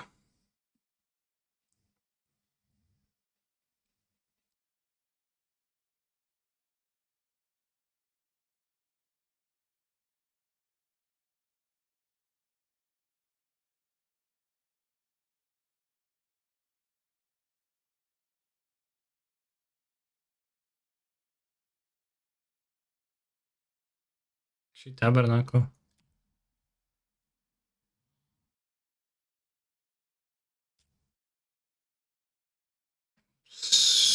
Okay.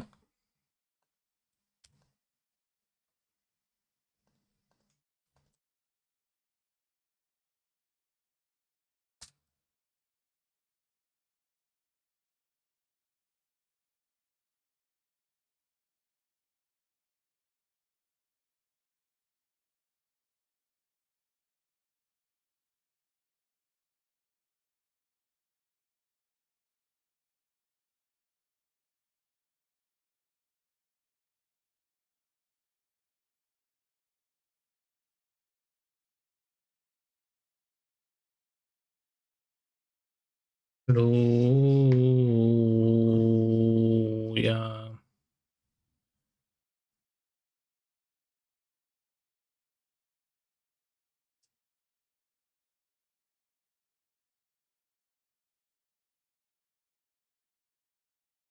Come on, waste me. Waste my land, bro.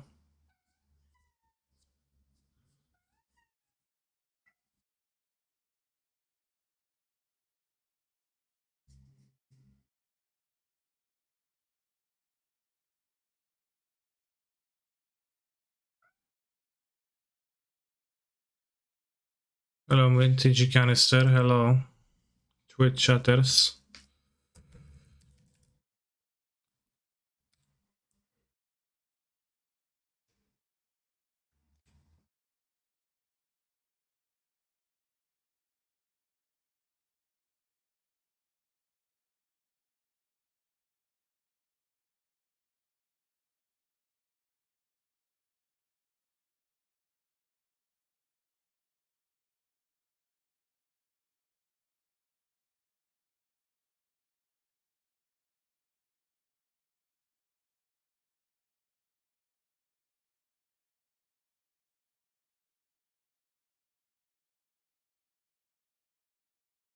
Okay, Bloodghast now hasty.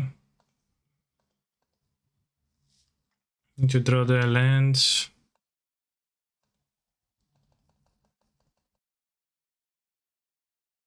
Hallelujah.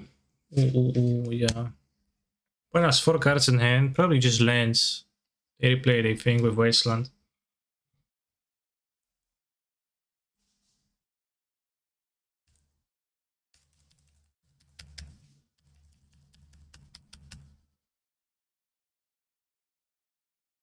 So only one Narcomoeba in my deck, right? Yes.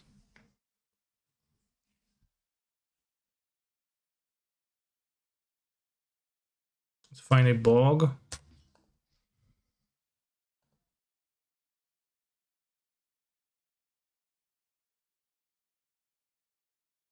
Icorits. Could really use them right now. Oh, yeah, Ghost Quarter me, bro.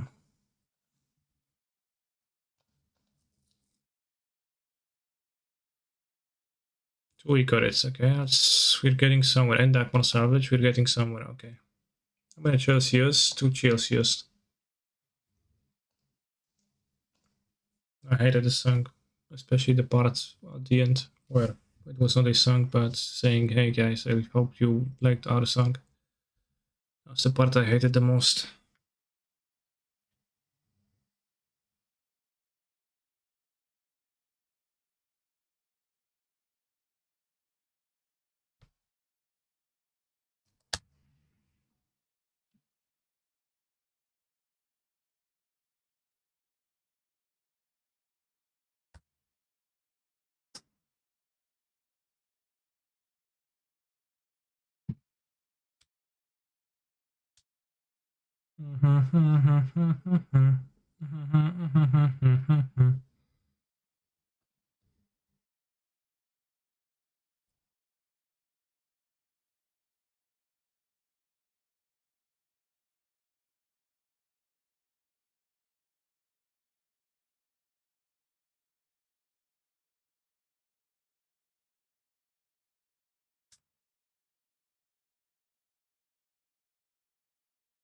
Ooh, nice.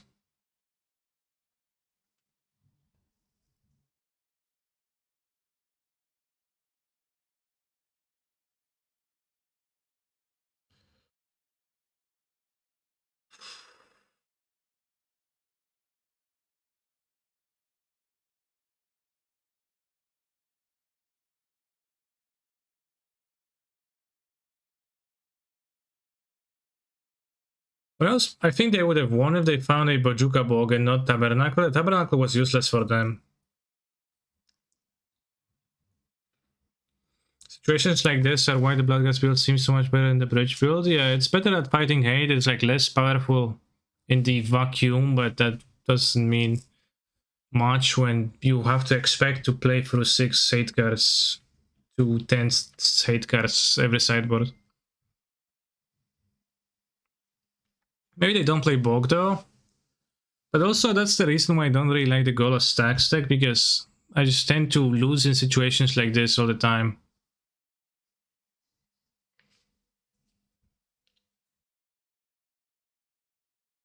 And like just being able to ignore that one extra hate card can be the difference between winning and losing.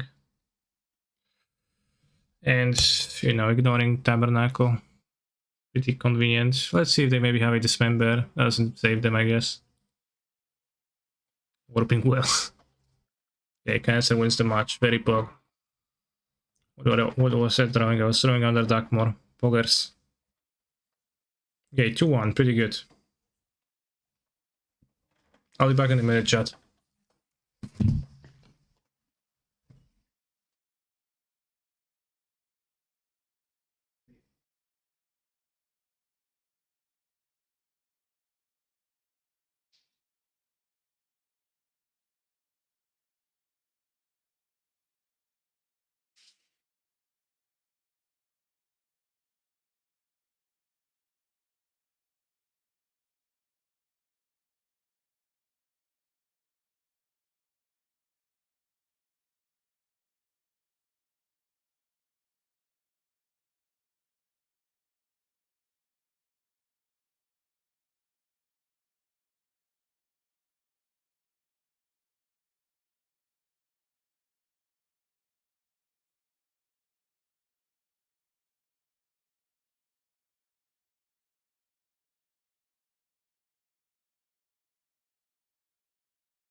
Super.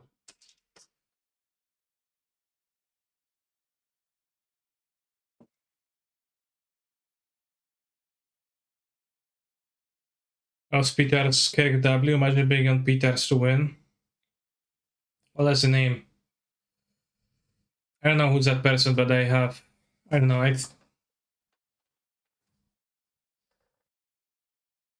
But I defeated them easily, and that's all I need to know.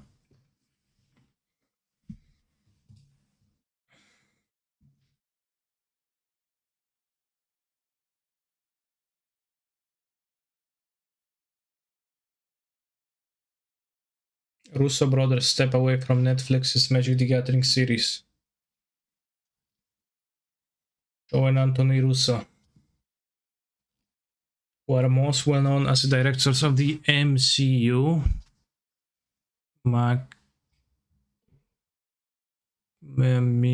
Medium. Marvel Cinematic Universe, okay. Films Captain America, The Winter Soldier, Avengers, Infinity War, The Avengers, The Endgame were previously attached to be leading an animated adaptation of the classic trading card game Magic for Netflix. But Ezra's gotten revenge from Pioneer Mox semifinals. That was the same dude? Come on. The stupid burn deck? I died to my mana. However, as of today, the Russos have now been revealed to have moved on from the project, with a new notable lead taking over in their stead. Said Jeff Kaline. Never heard of that person. Transformers Prime series. Sure.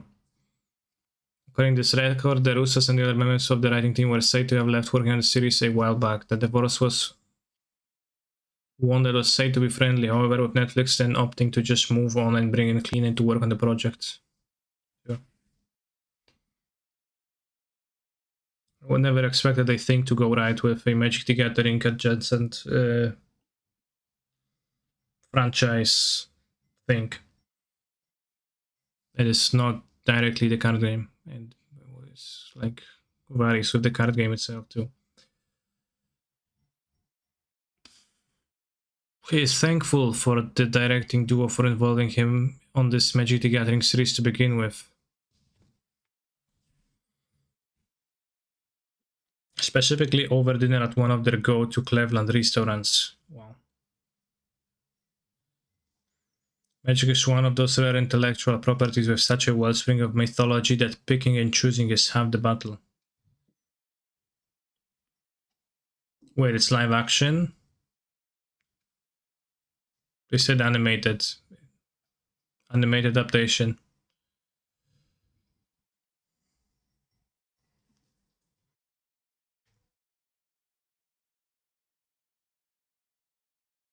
Quake Remaster, Doom Slayers. Okay, it's a spam site, I'm not reading this anymore.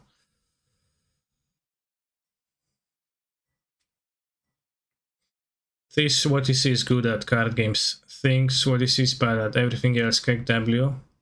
Okay. If you think so.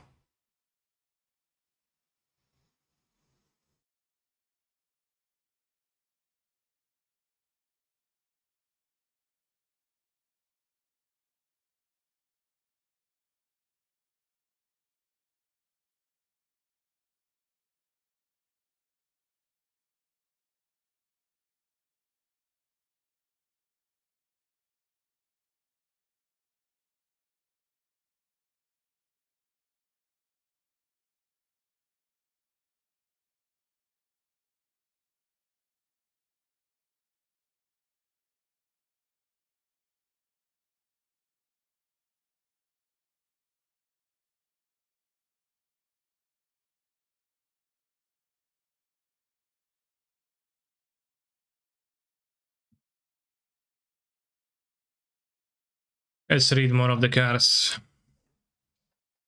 Dredge, Mona Georgia Phoenix.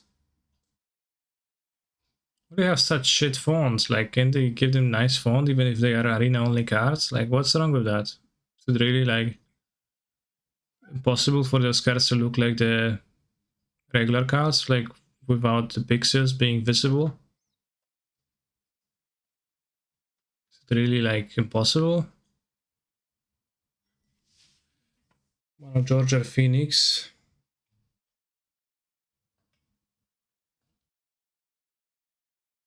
Can't block. Yeah, as if I wanted to block with it, lol. Whenever you cast a spell, if it's in your graveyard, put a flame counter on Georgia, and for each red in that spell's mana cost. 5 or more flame counters, return into the battlefield and perpetually gets +1/+1. 5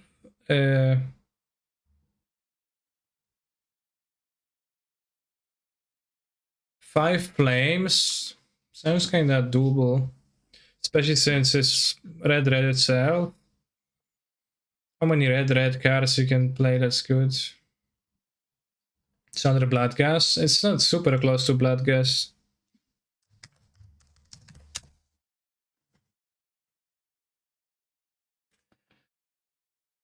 It's much harder to return, but it's flying. It doesn't have haste ever, so it's actually kind of slow. Although it gets +1/+1, a +1/+1 counter.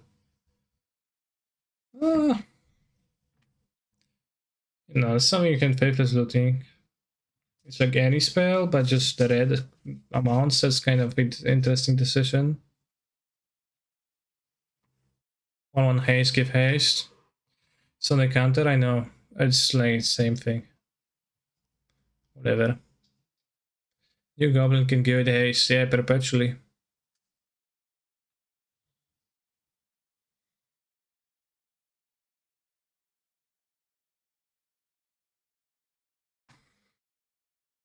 Doesn't go face. Number of turns you have begun, so it's 3 damage, but then it's like can be 7 damage. Interesting. Number of turns you have begun. And then you say, I actually played over 100,000 Magic the Gathering games lifetime. So if their average length was 4 turns, then I deal 40,000 damage to your Planeswalker.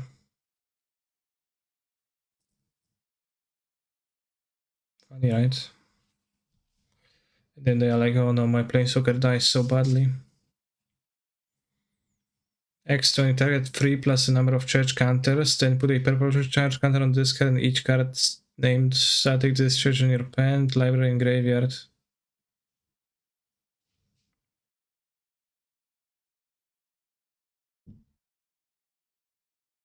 Imagine if this carried over games too.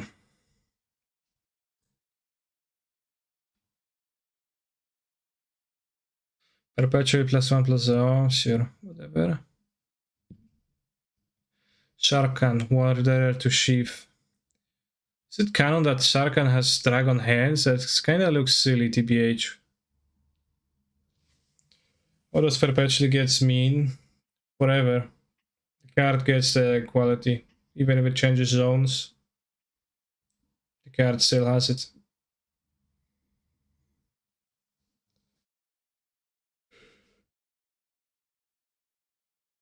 Dragon cards in your hand. Cost whatever mana and 1 less to cast.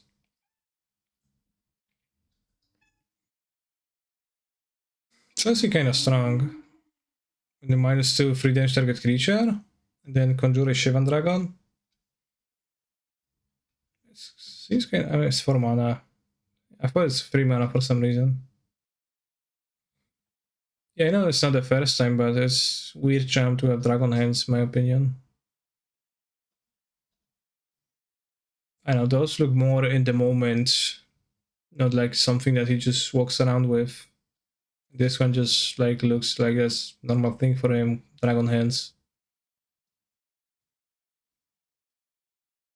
The police swap.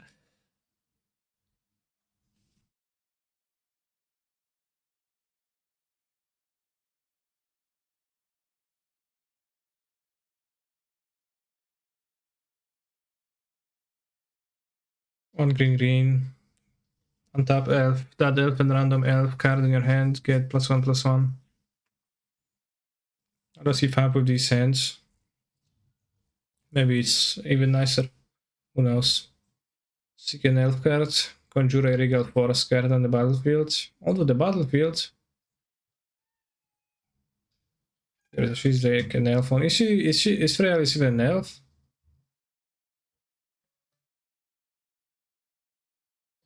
Long task. You get an energy. 2 energy gets +1/+0. Card in your hand too. Sure. Kind of a 2/1, kind of a 7 alliance.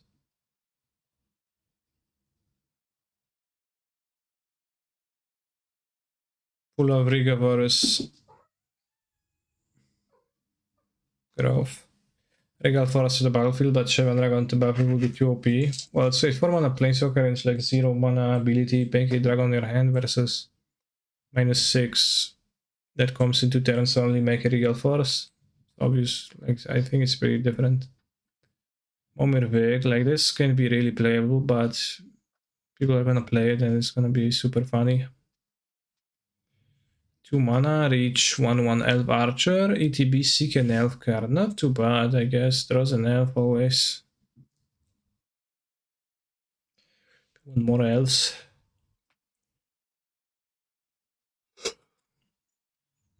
Hand center, so it's like hand warrior, hand paladin, whatever was the archetype. I don't remember. Come on me. Come on me. Target creature cannot fight. Target creature don't control, then when the creature you control wins the fight, draw a card. Okay. Just what green needed in history, a good 1-drop. Kappa. I said a Kappa. TB seek a creature card of the most prevalent creature type in your library. Nice.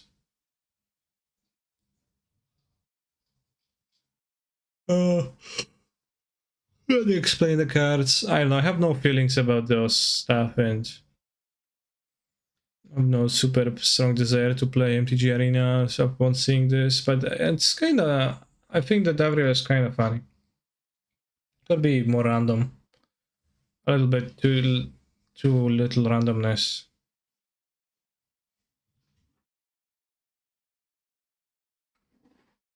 Looks like a D. What's a D?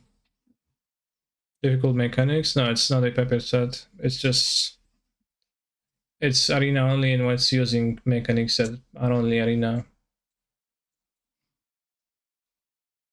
You know, you can do them online, but you couldn't in paper.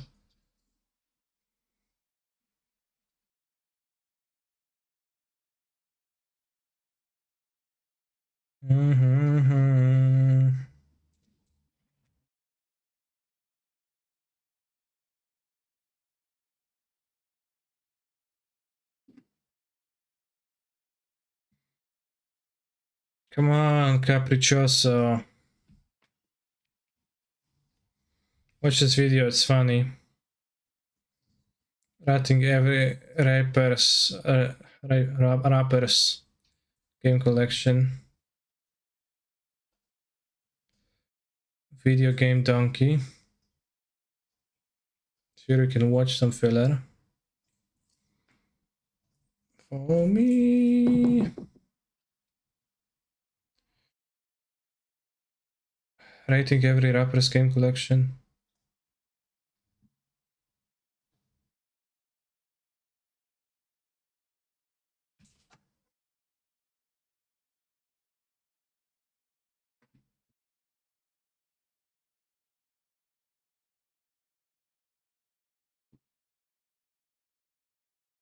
Like the B.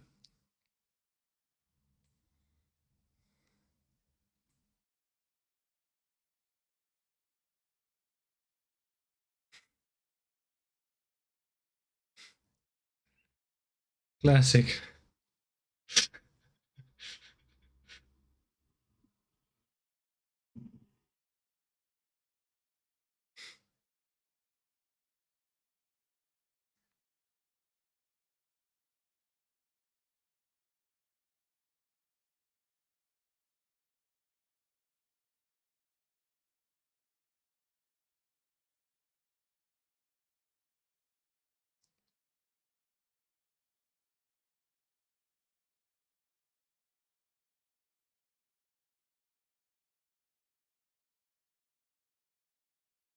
I was about to shame you, Mr. Chimba, for saying that the video was very funny, but you just said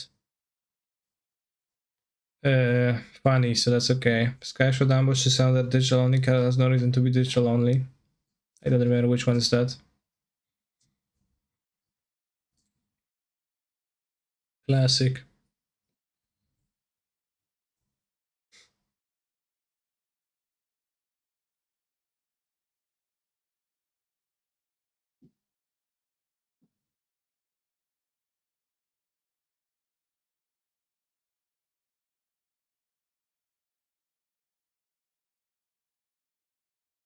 PlayStation 2 friends.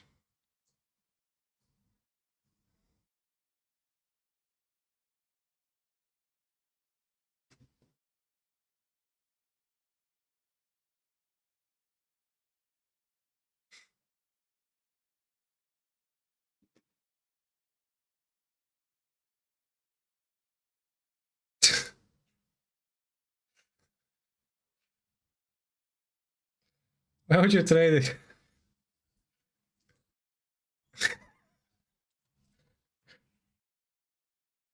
Why would you trade disc free only?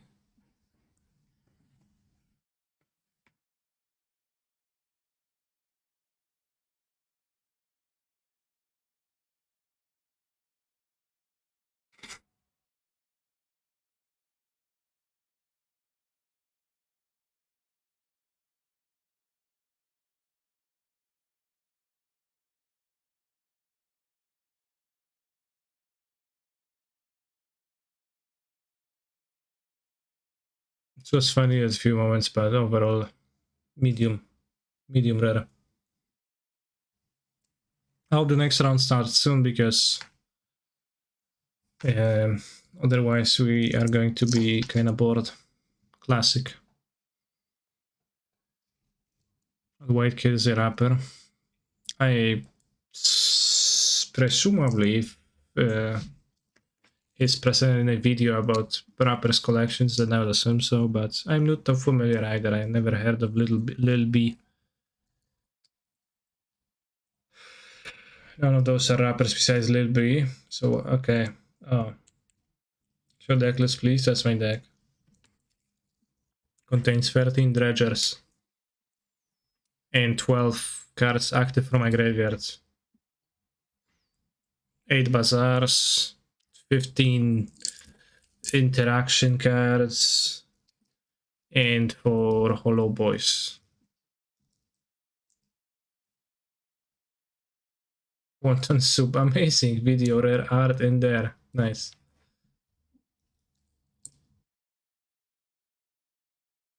Apparently, if you're a shout out, your name is always little something. I think it's the law. Yes, by me, I don't know.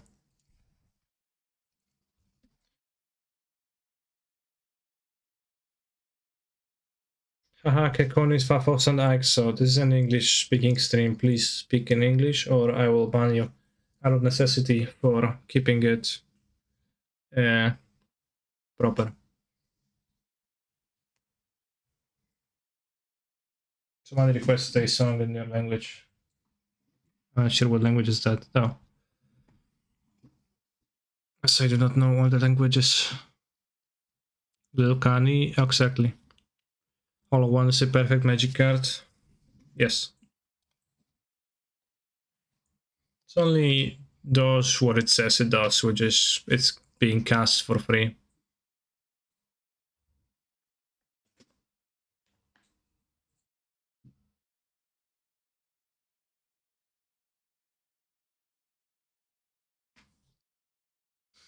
Why does Hollow One not have hands?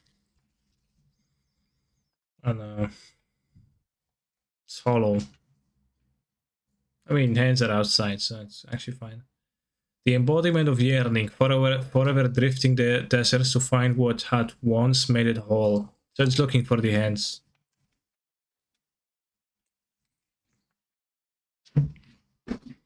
Kaneki, watch out, they're gonna throw you into the ironworks. They already did a few times, I survived. No trouble, as it was actually only green screen action, actually.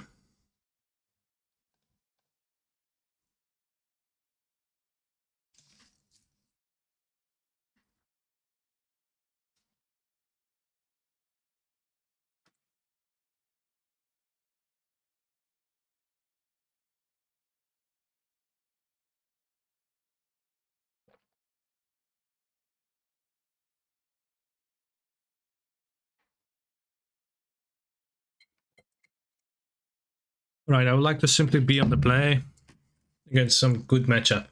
Is it much to ask, really?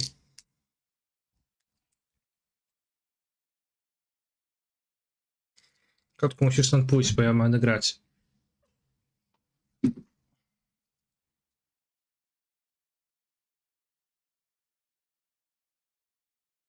On the draw against Brian Cook. Always plays PO, like forever and ever, and it's gonna turn on Tinker Me. It's no shot. You have to keep this down. Is PO a good matchup? I think so. On the draw might not be.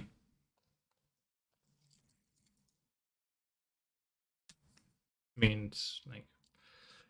So Brian Cook always Tinkers me on turn 1, so again.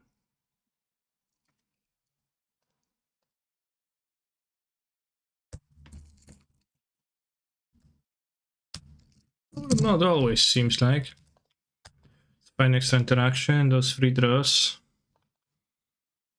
Or a Dredger, I guess.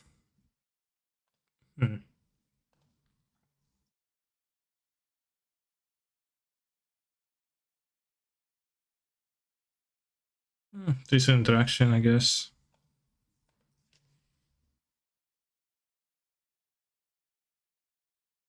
Full Breacher, okay, so it's not even PO, it's Full Breacher bullshit around. So they like to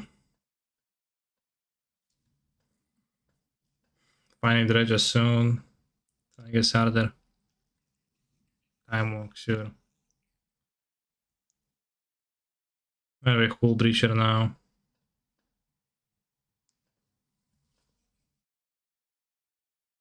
Oh, this is gonna kill him.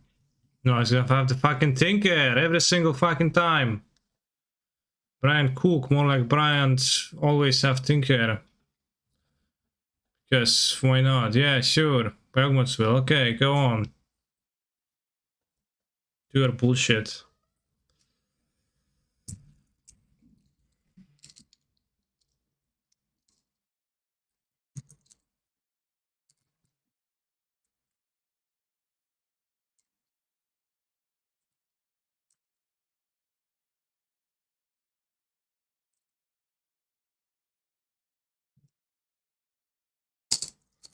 Must be nice, by the way.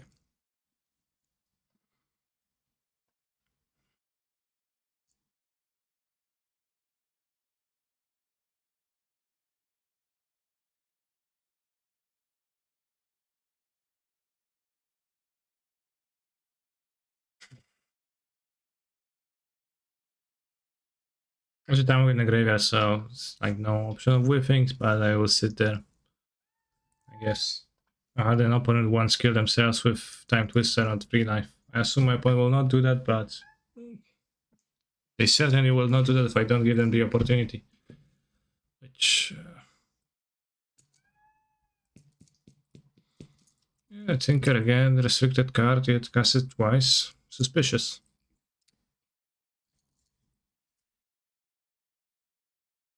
Tinker for what? Mox Sapphire?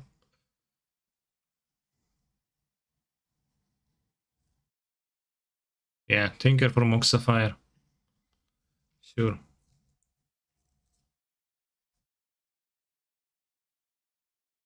No Etherflux Reservoir, I guess. People do not play at Etherflux Reservoir. Okay, main deck, Soulgate, sure.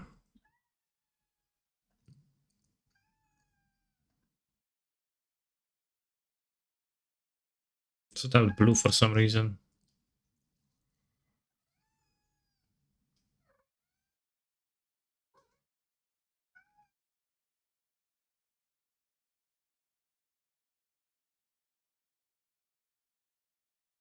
Ta-da-ta-da!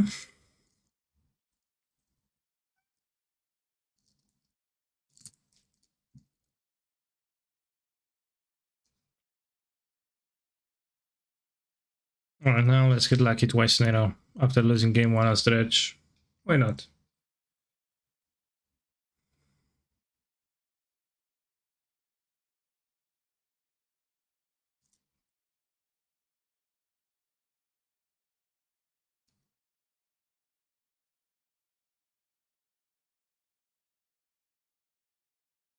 Twenty-four minutes on the clock still, by the way.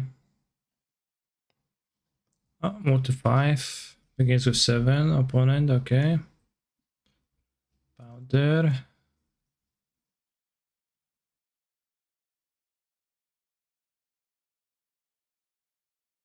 I put back this.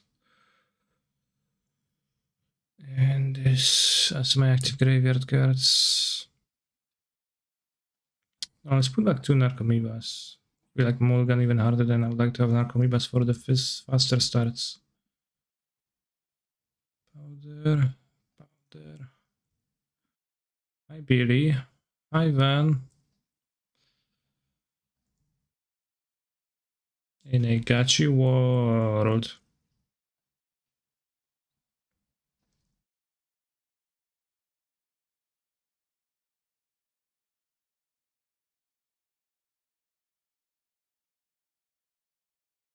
Good grief.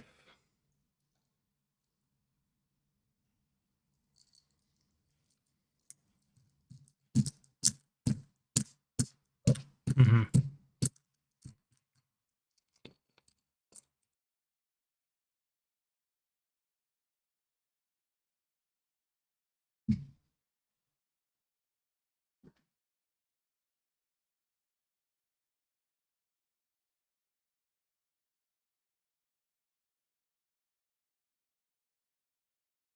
6 restricted cards.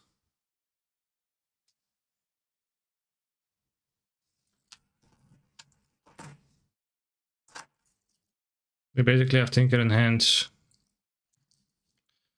Not quite.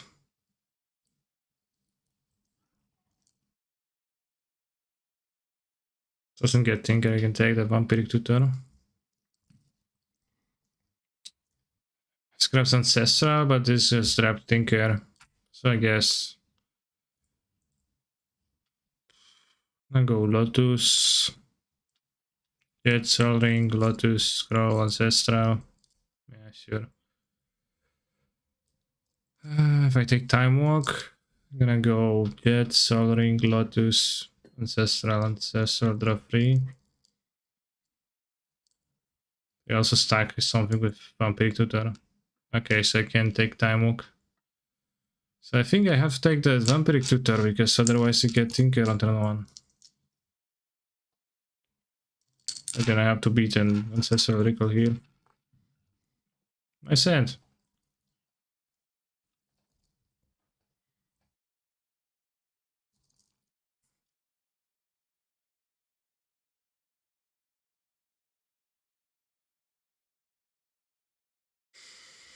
And my opponent also draws a card on top of that and fetches a basic for, yes, against Wasteland, technically. Whatever.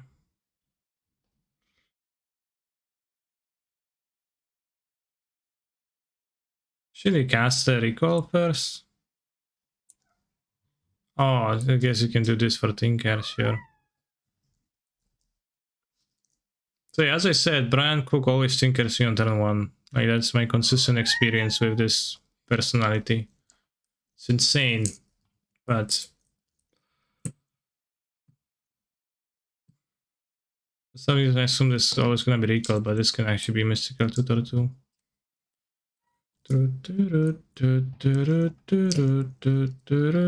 So it's now 1, 2, 3, 4, 5, 6, 7 restricted cards, 8 restricted cards. Okay, Sphinx is not beatable.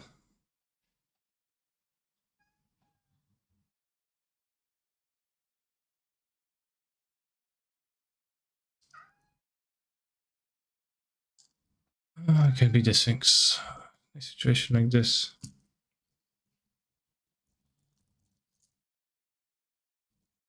Okay, so let's win the last one, get sneak in the top 8, get second anyways, or third.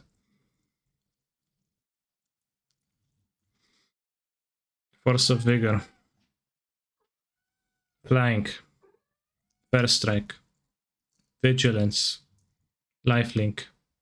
Protection from red. Protection from green. Force of Vigor. Green. Doesn't work.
Was racing not a possibility if you dredge perfect?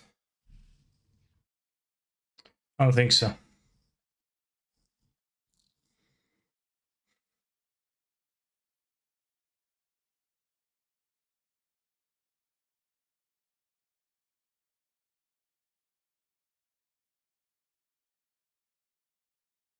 I probably should have tried, but I think it's like probably not possible with like perfect.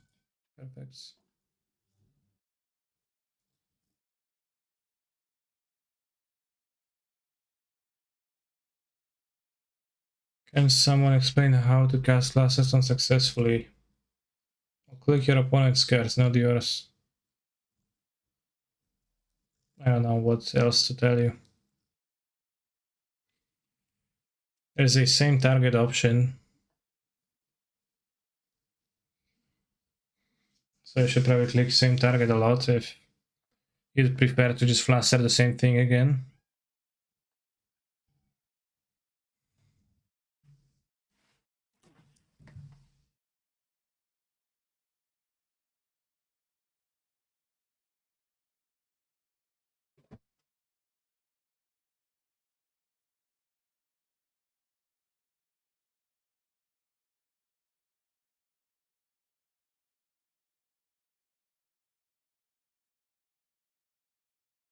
Yes, it's actually preferred to save target because I think if you don't click same target, you automatically are going to be even unable to target the same thing again. Right? I'm not sure that's how it works. But I recommend same targets for you. Little Bee Wonton Soup. Yeah, that's a nice song. Right, what do we do between rounds?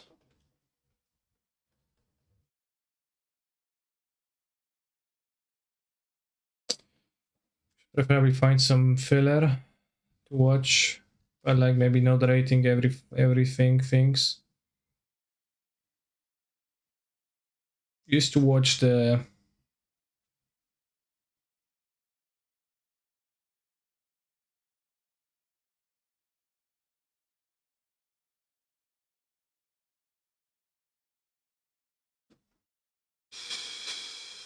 Risk Study.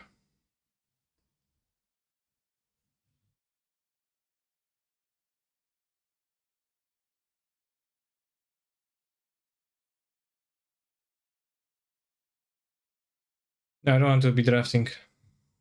I want to be doing actions.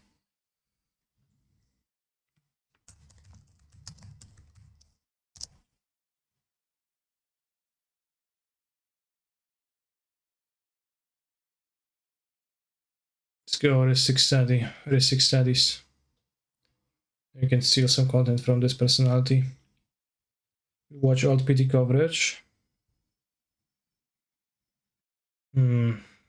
Alt PT coverage. Okay, let's go. That's actually a good idea. Let's go Stan, Sivka, Eggs. Proto Return to Ravnica. Finals.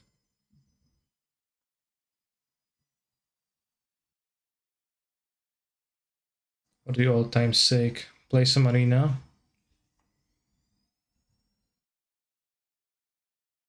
No. Let's watch this match. Many people like this match. Return to Ravnica, a different era.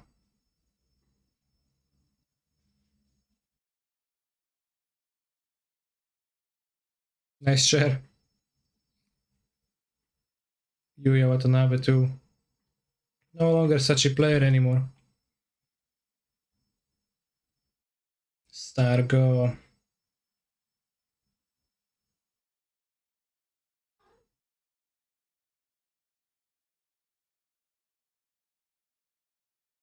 You can see that Yuya is playing Jan, but he is playing Misty Rainforest and Marsh Flats because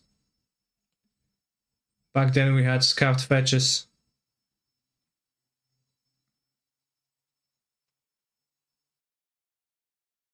Treat of Village.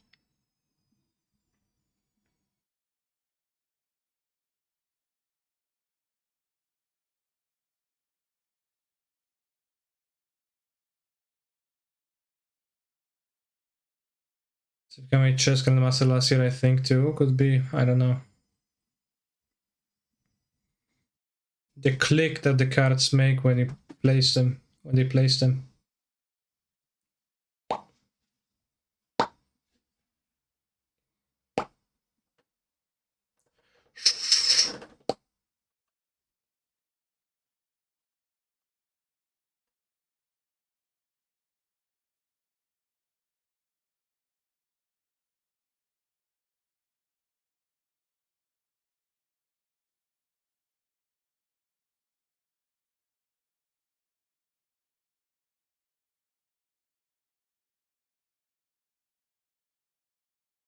Good sunrise to get one draw, but it seems kinda lame.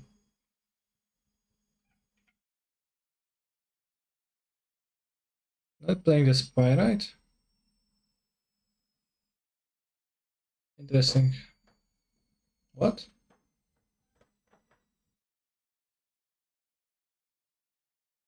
Oh, because if fetch is valuable. Because the fetch returns, right?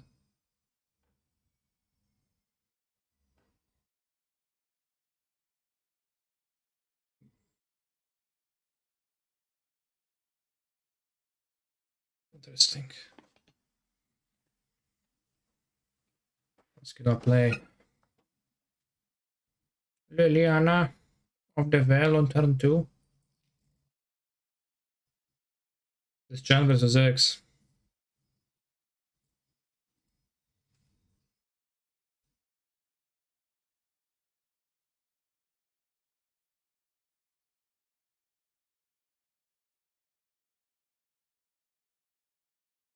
I'm playing Modern since the KC ban. It took my love from me. Yeah, that was kind of lame.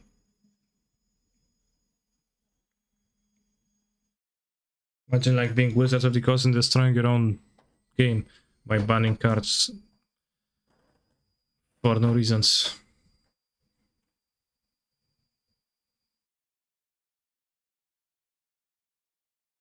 Watch this topic like 200 times. That's a lot of times.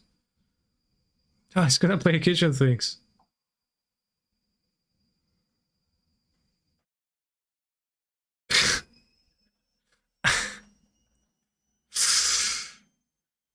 Relevant card. Kinda.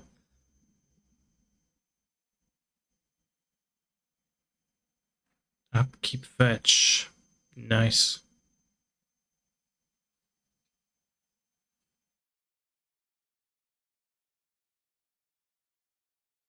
Silence main deck?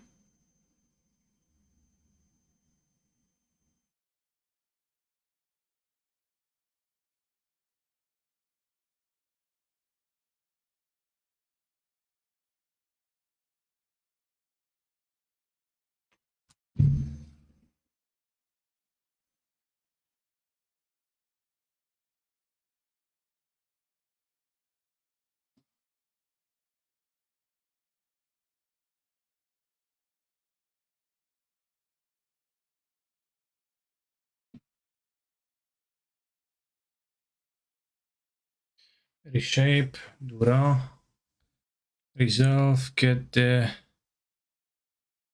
Lotus.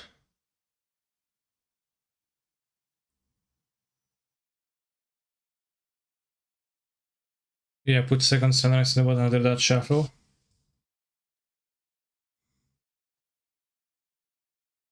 Oh.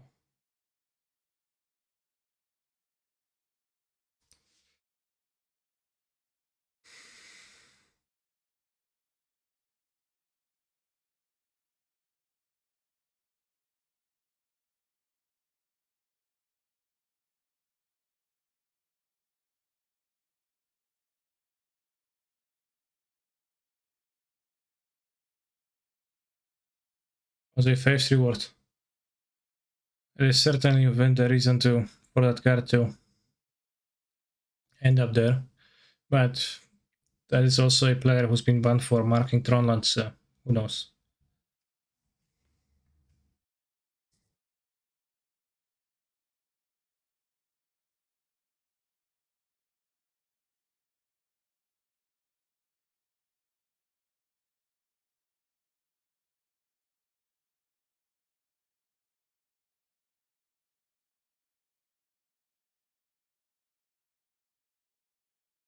Cheat.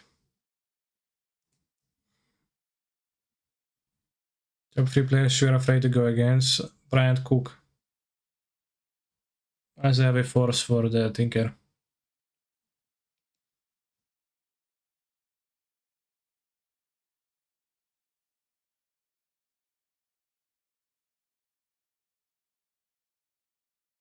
It's turn 3, right?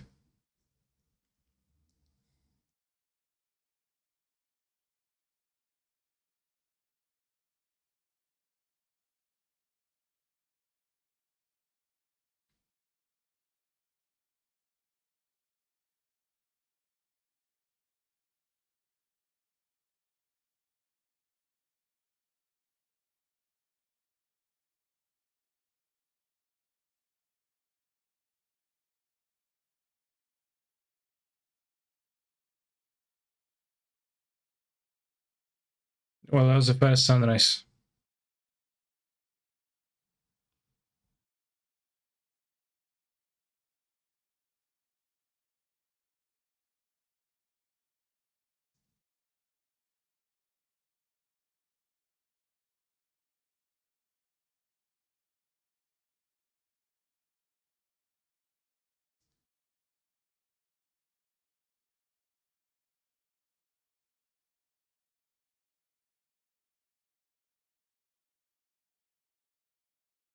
Also, my Ghost Quarter Dark Citadel things in this deck, right? Or was it just Ghost Quarter? It put 2 things in the graveyard, so it's like actually was pretty potent. I assume was a word against, I don't know, Tron.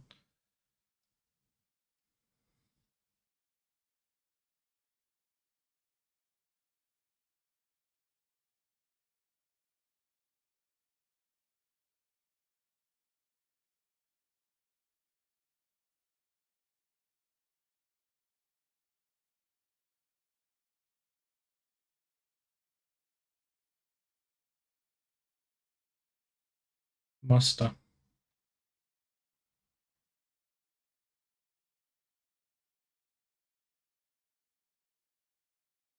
Just Ghost Quarter, yeah, because the Ghost Quarter can put 2 things in graveyard as a return.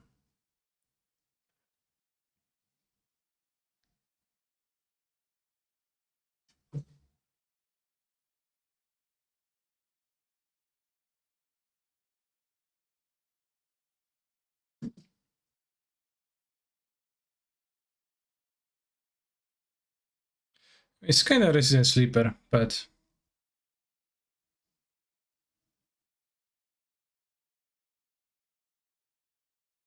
TBH.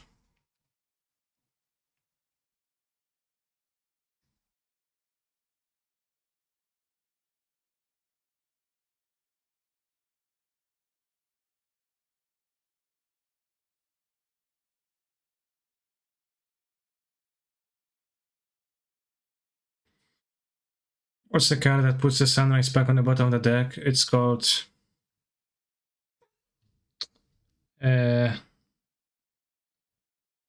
Conjurer's Bauble.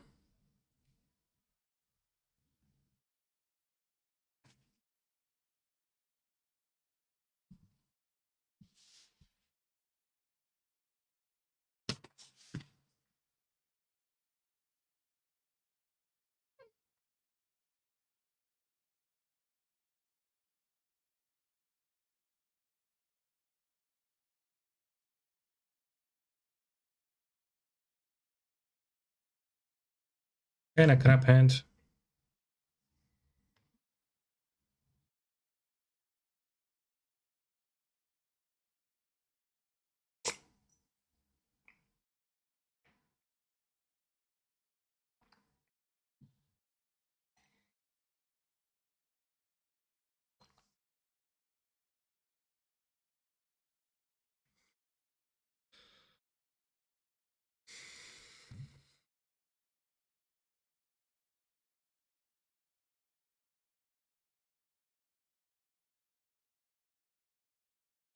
Show Sivka's hand. What are you showing right now? Come on, like, what is this camera angle?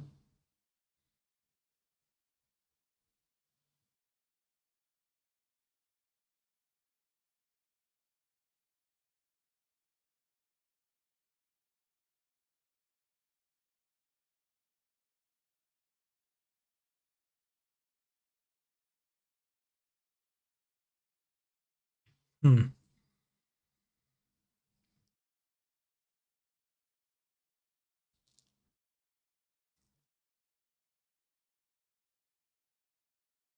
That was kinda anticlimactic. He took a fat sip of Fanta.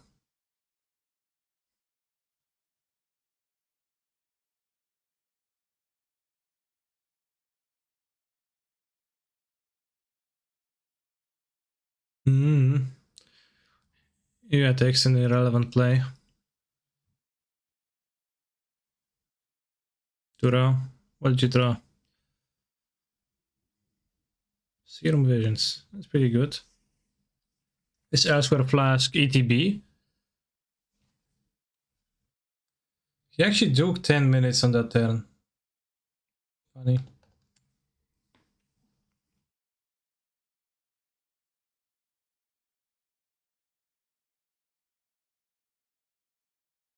So he thinks because he has to do it this turn.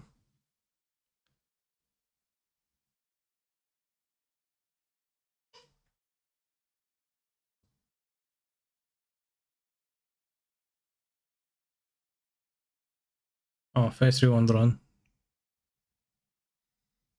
Bogies.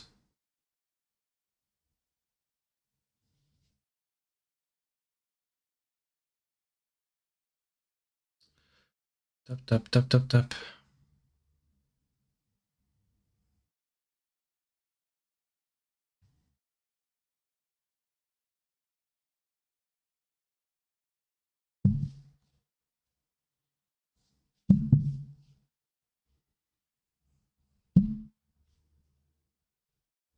One.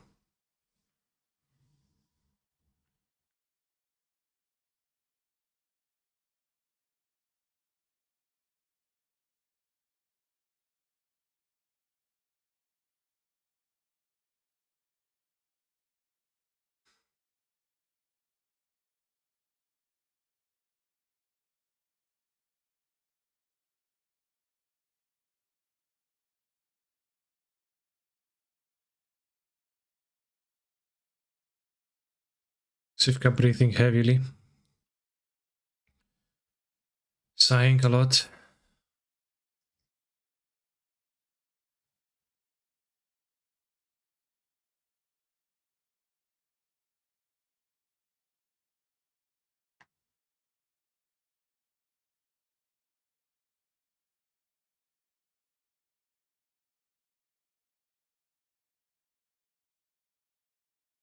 Why is that important? What? I understand that. Yeah, you get a nice look right now.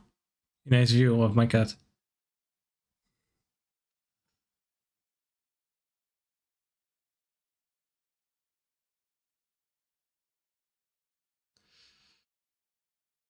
He's seeing something on the wall, maybe, I don't know. He's very like vigilant and because he's fetching, he has a shot at drawing it. Fair. Okay, he drew a sunrise.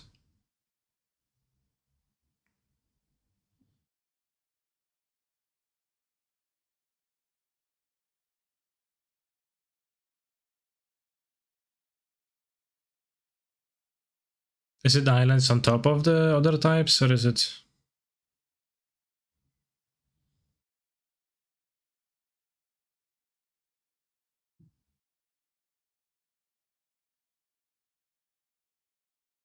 How many islands in this deck? 1, 2, 3, 4, 5, 6.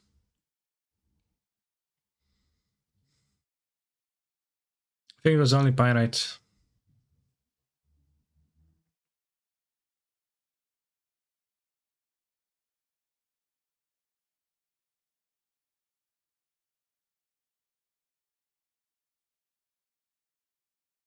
Decks like this shouldn't exist. Well, they expand.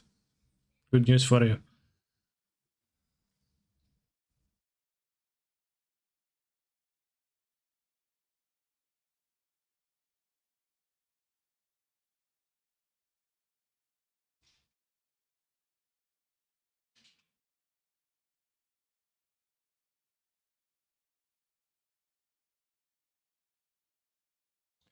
Windows UI can come back to competitive play. I don't think he'll ever do. I'd be really surprised if he would. I don't think it was like a lifetime ban.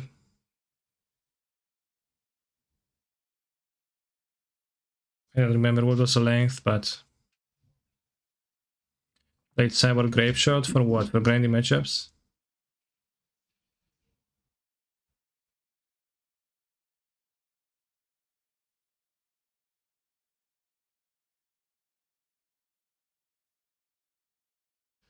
Wait, what? He whiffed?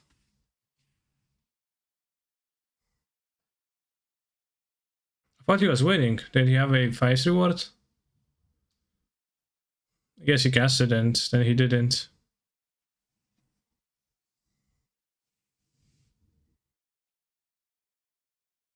Civica fiddles for 20 minutes, nice.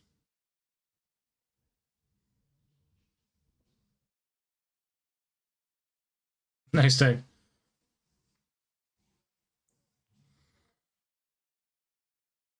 Should make a tournament with only panel castle players. Okay.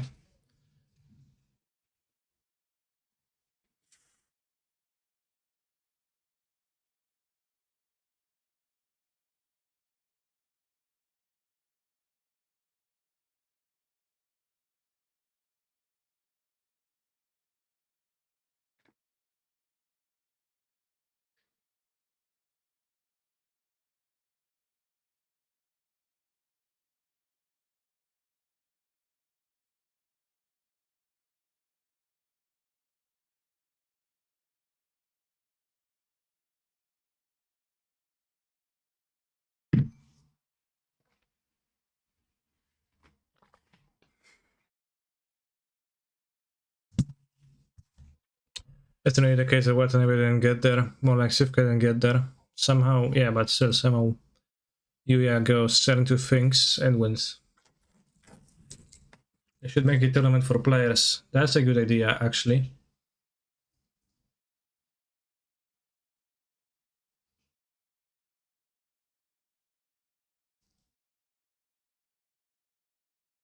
Will Watanabe come back to tournament after his ban? I'd be surprised, chat. Sometimes I get this question, but Watanabe more lately about Oven Turtenwald. But I don't think they like really have careers in Magic the Gathering to engage in.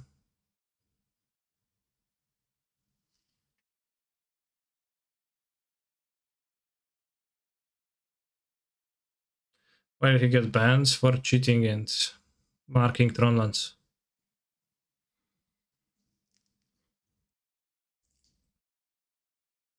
2019, I think.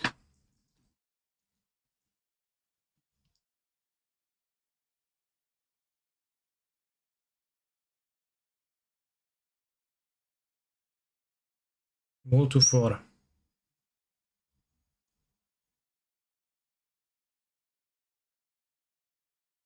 Yes. Let's say 4-card hand with 2 discards against Leyline. Aye, aye, aye. Well.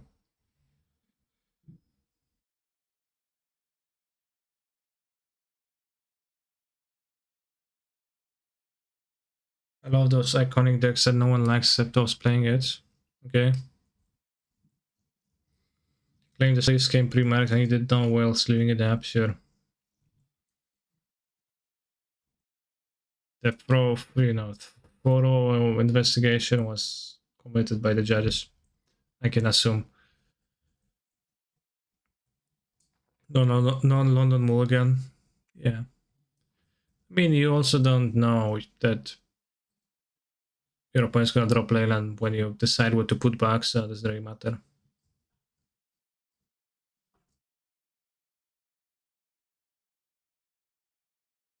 I remember chatting with people saying the London Mulligan wouldn't pass. Pass what?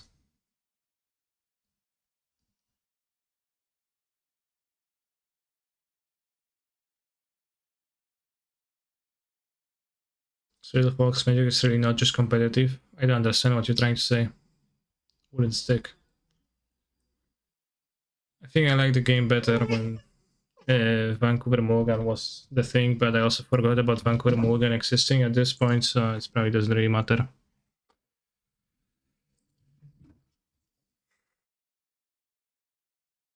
I think I liked it a tiny bit more because, you know, like stupid things happened, a bit silly ways in which like games play out happen a tiny bit more often. Vancouver Mulligan was definitely better than London. Yeah, and it's absolutely not an opinion influenced by nostalgia and blinded by how you perceive your memories of the past in this moment.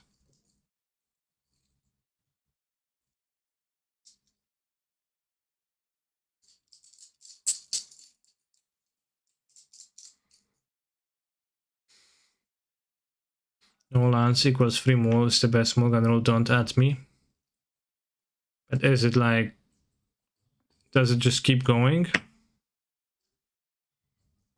Seems good for Bazaar. I think London is better for the game overall, it's just the power of decks being super.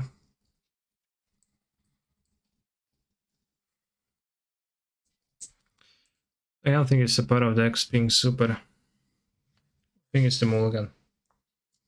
I mean, like, it's not like it's limited out how the Mulligan can affect stuff, but kinda like, you know,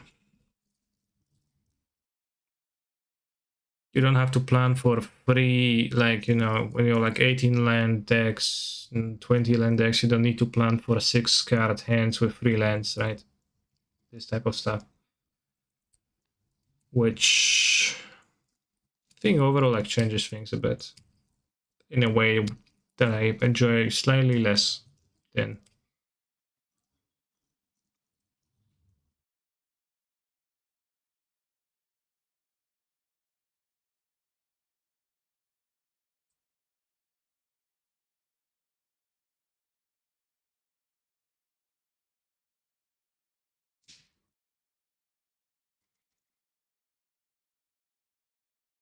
Them printing Goku and Field at the same time as changing the rules makes it hard to tell. I don't know. I don't think it makes anything hard.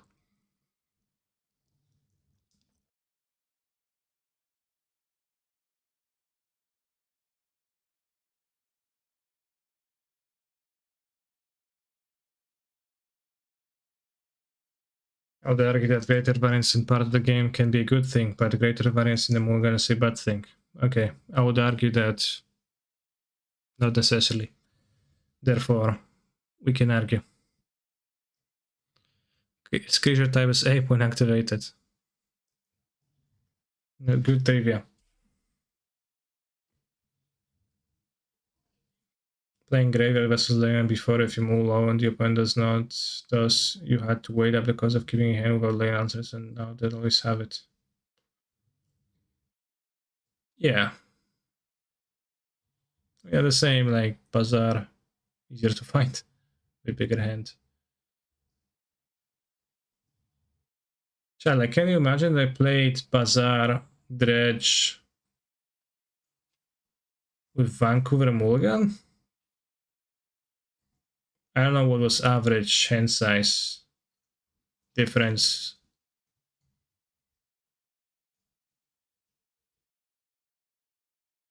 But certainly the hand is bigger with London.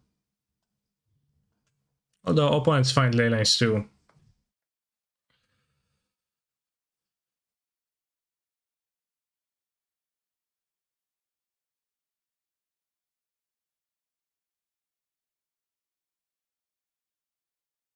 Yuya Watanabe played Death Shaman. Imagine that this card is banned. It's like one drop for 1 mana, doesn't do anything. Doesn't do shit, yet still banned. Slaughter games, Monka S.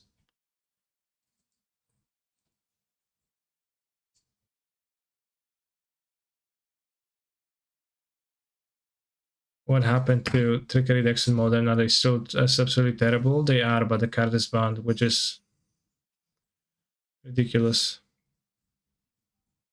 Didn't really land for Slaughter games, right? What's my all-time favorite deck? Did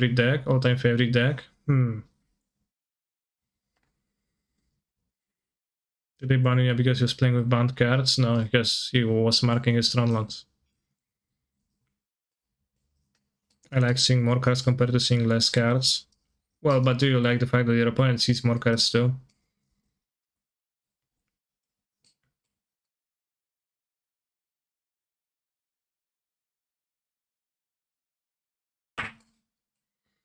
On the whole, like, the game is slightly different. So, like, I don't know, you can just adjust and play it the other way. But like, the entire thing with the Lone Mulligan is that kinda, I think, is like a tiny bit worse for the things I like to play rather than, like, you know, for the things I don't like to play. Do you think hand shuffling makes you make smarter decisions? No. I try not to hand shuffle because I find that cringe.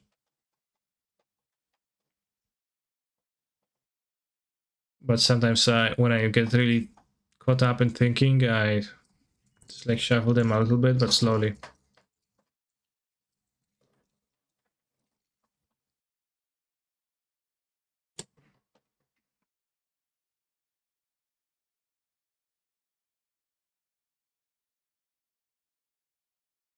Card singed, card cringe. I have no opinion.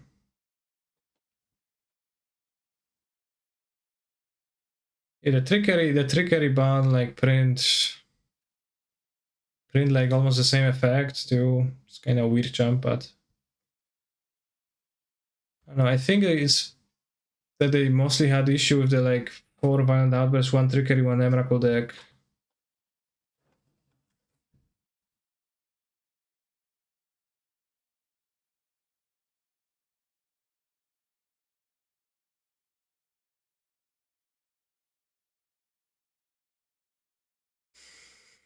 Damn, those old coverages, they surely don't have much. Like, there is not that many.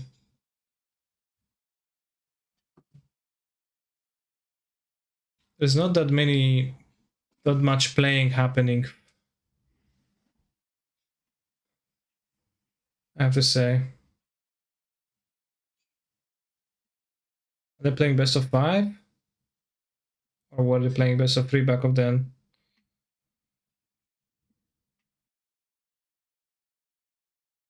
They could have had 12 Cascade spells after MH2. No, but I didn't want to. The variant outbursts didn't have other spells. Nice top deck, I guess.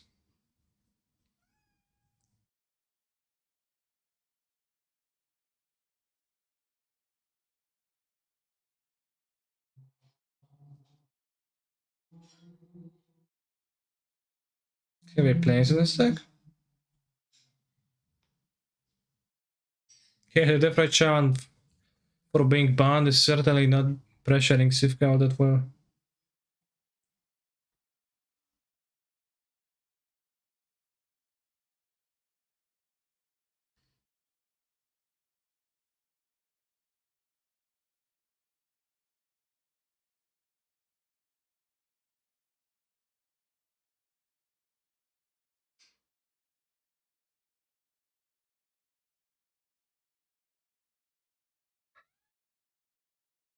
And what did you have for dinner? Pasta with pesto sauce.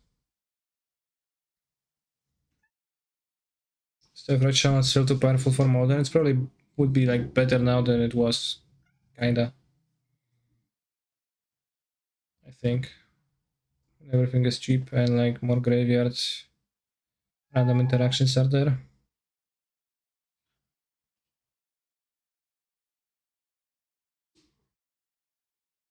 It's really good card for a mana dork.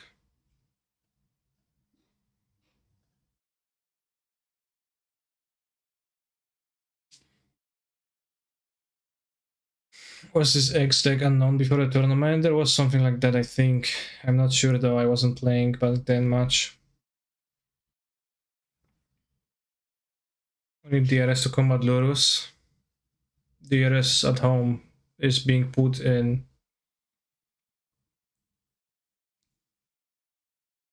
Plurus decks.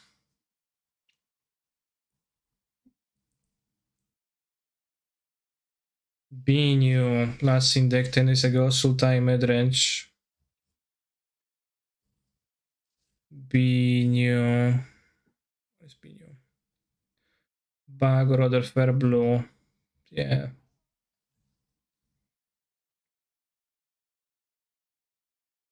Mugilan. No Bazaar. Mulligan. Also is currently triple queuing in a Vintage League and AMH Modern Horizons 2 Sealed League. Interesting. Shit hands. I deserve 2 Bazaars in my 4 cards.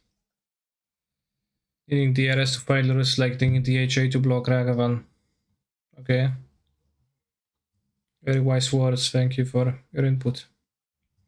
I move to 5-2 at least. I assume they know I'm on Dredge because I am not partly secretive about it and I'm streaming to people.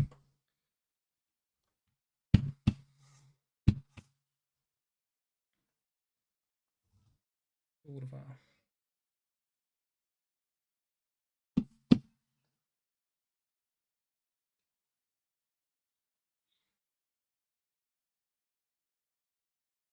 Right, chat, will I ever draw Bazaar? I will, okay.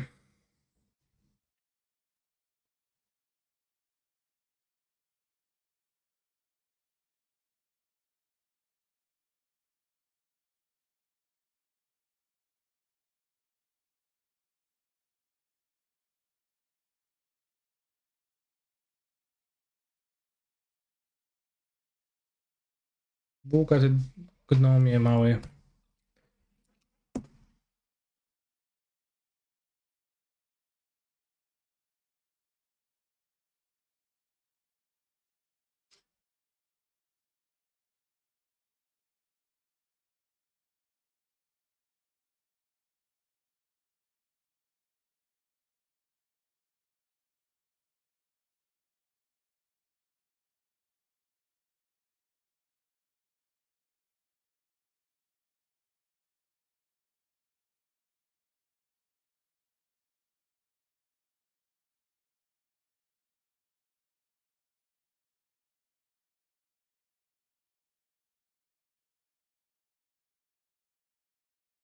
Why didn't you keep the imp to dredge out the Bazaar? Because I was playing around Wastelands.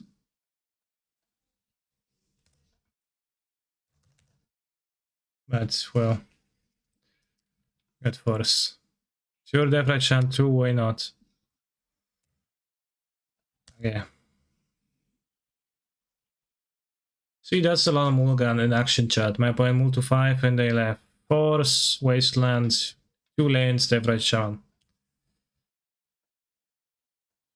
That's the London Mulligan action. They also gonna play Noko, etc.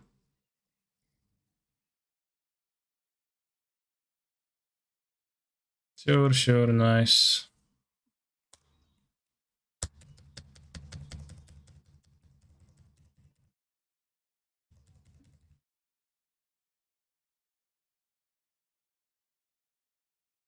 Hello, I am here to assist you. As a reminder, prize splitting is not allowed at this stage of a tournament.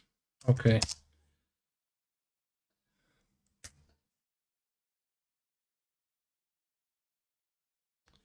Unfortunately, when it comes to Vintage Dredge, there are some days that are your days and there are some days that are not your days. And this one is not maybe necessarily my day so far, but you can still win this match. Kind of tricky to win. It's back password twice. And like the move to 2 was really unfortunate, so I didn't get the Bazaar activation number 1, like that's at the force.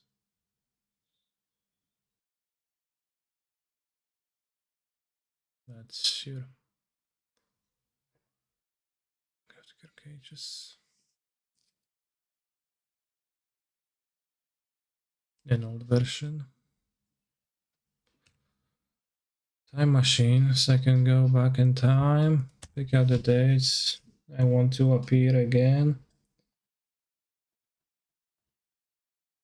How is Elementals in Modern? I want to comment and get the deck.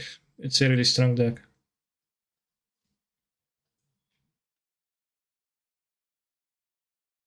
If I were playing in tournaments, I'll be playing Elementals.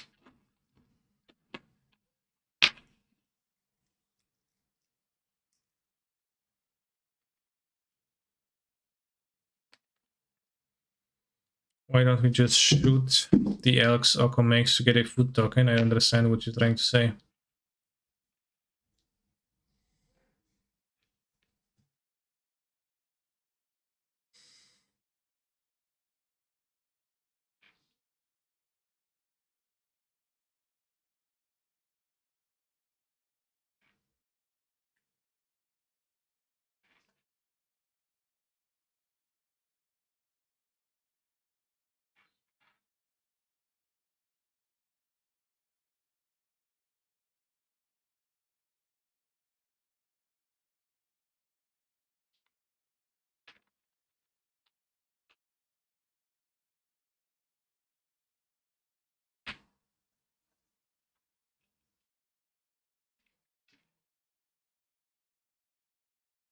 Very difficult to come back from that position.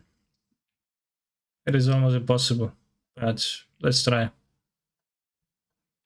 I can't come back anymore.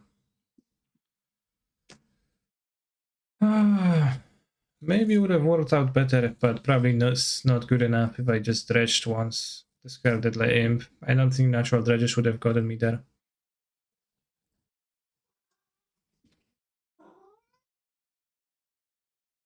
Meow, meow.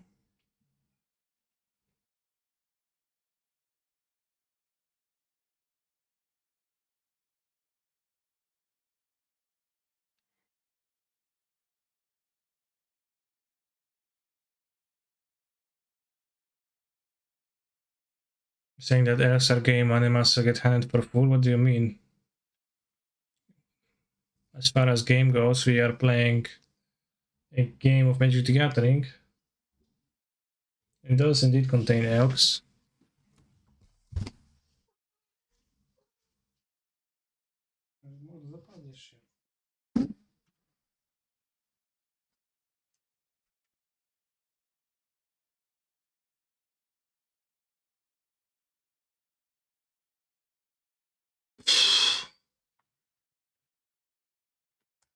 Will I win? Question mark. Yes. No. Questions about the match. 30-second prediction. Quick prediction. A quickie. How many rounds is this? 5. If I win this one, I think I can top 8, but I'm not super sure. Maybe I can't. Win what? The match. It's obvious. Yeah, I would like to go first. Vigor. Bazaar. No Dredger. Keep. I'll have a Dredger, I guess.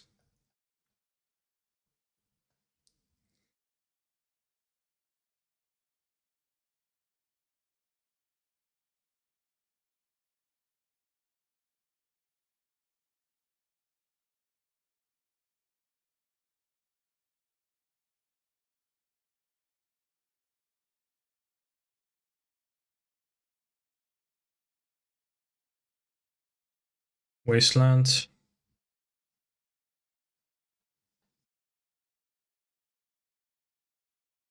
Sure, take a look. My flesh holds no secrets, Morser. The spirit of Mirrodin will fight on. Veikovat, Miran resistance. Fucking wasteland. Ech.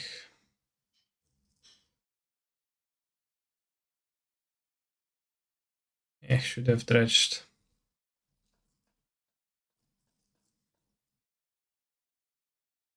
The Freud Shaman.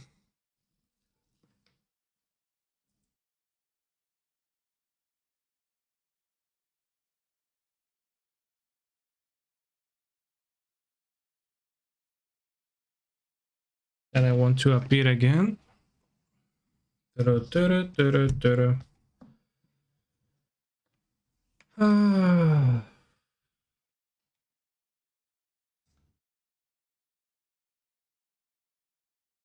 Chad, I don't think I'll be playing in the mocks.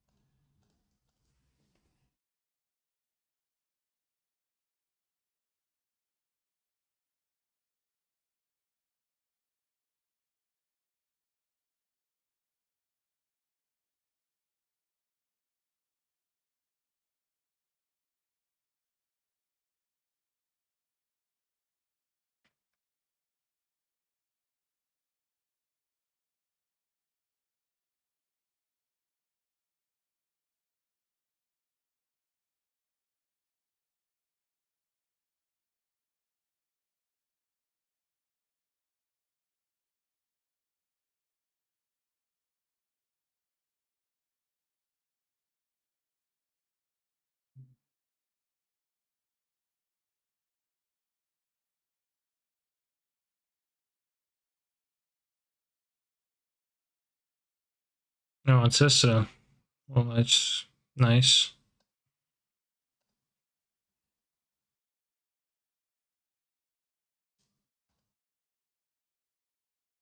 I think higher odds of succeeding if I draw a Bazaar than if I dredge Dark More Salvage. Again, still. It's an Ancestral.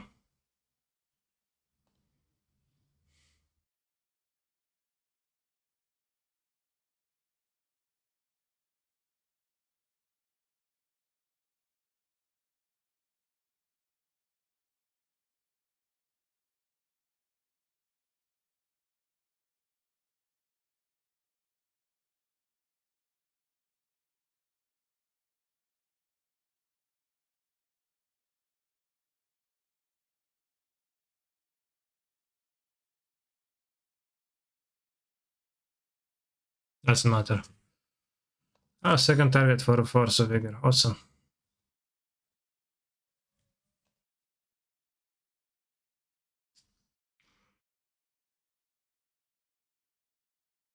Sure.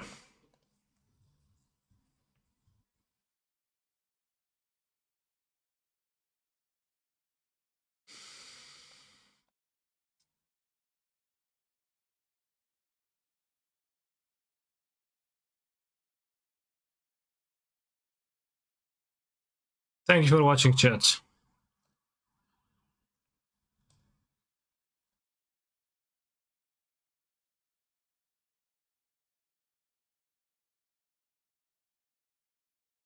Two free. 15 tier chest is always something. It's always a consolation prize. But a pretty poor showing. Tomorrow I'm taking a day off and then I'll be streaming from Monday. So no stream tomorrow. I'm not sure if I get 25 chests. I think it's unlikely with my 2 free record heights. What's the price for entering? Well, you have to qualify for the tournament by top 8ing a previous tournament, so the price is very rough. Unfortunately, no mocks for me. I would say the cards didn't roll my way, which it goes both way with Dredge and Bazaar decks. See you Monday. Choose prediction outcome. Will I win? No. Wait, is it just 4 people? No, total voters 8. I no win, and let's send you over to Spanning Spike is streaming. Is he playing the challenge? Dress down. Shadow. Sure.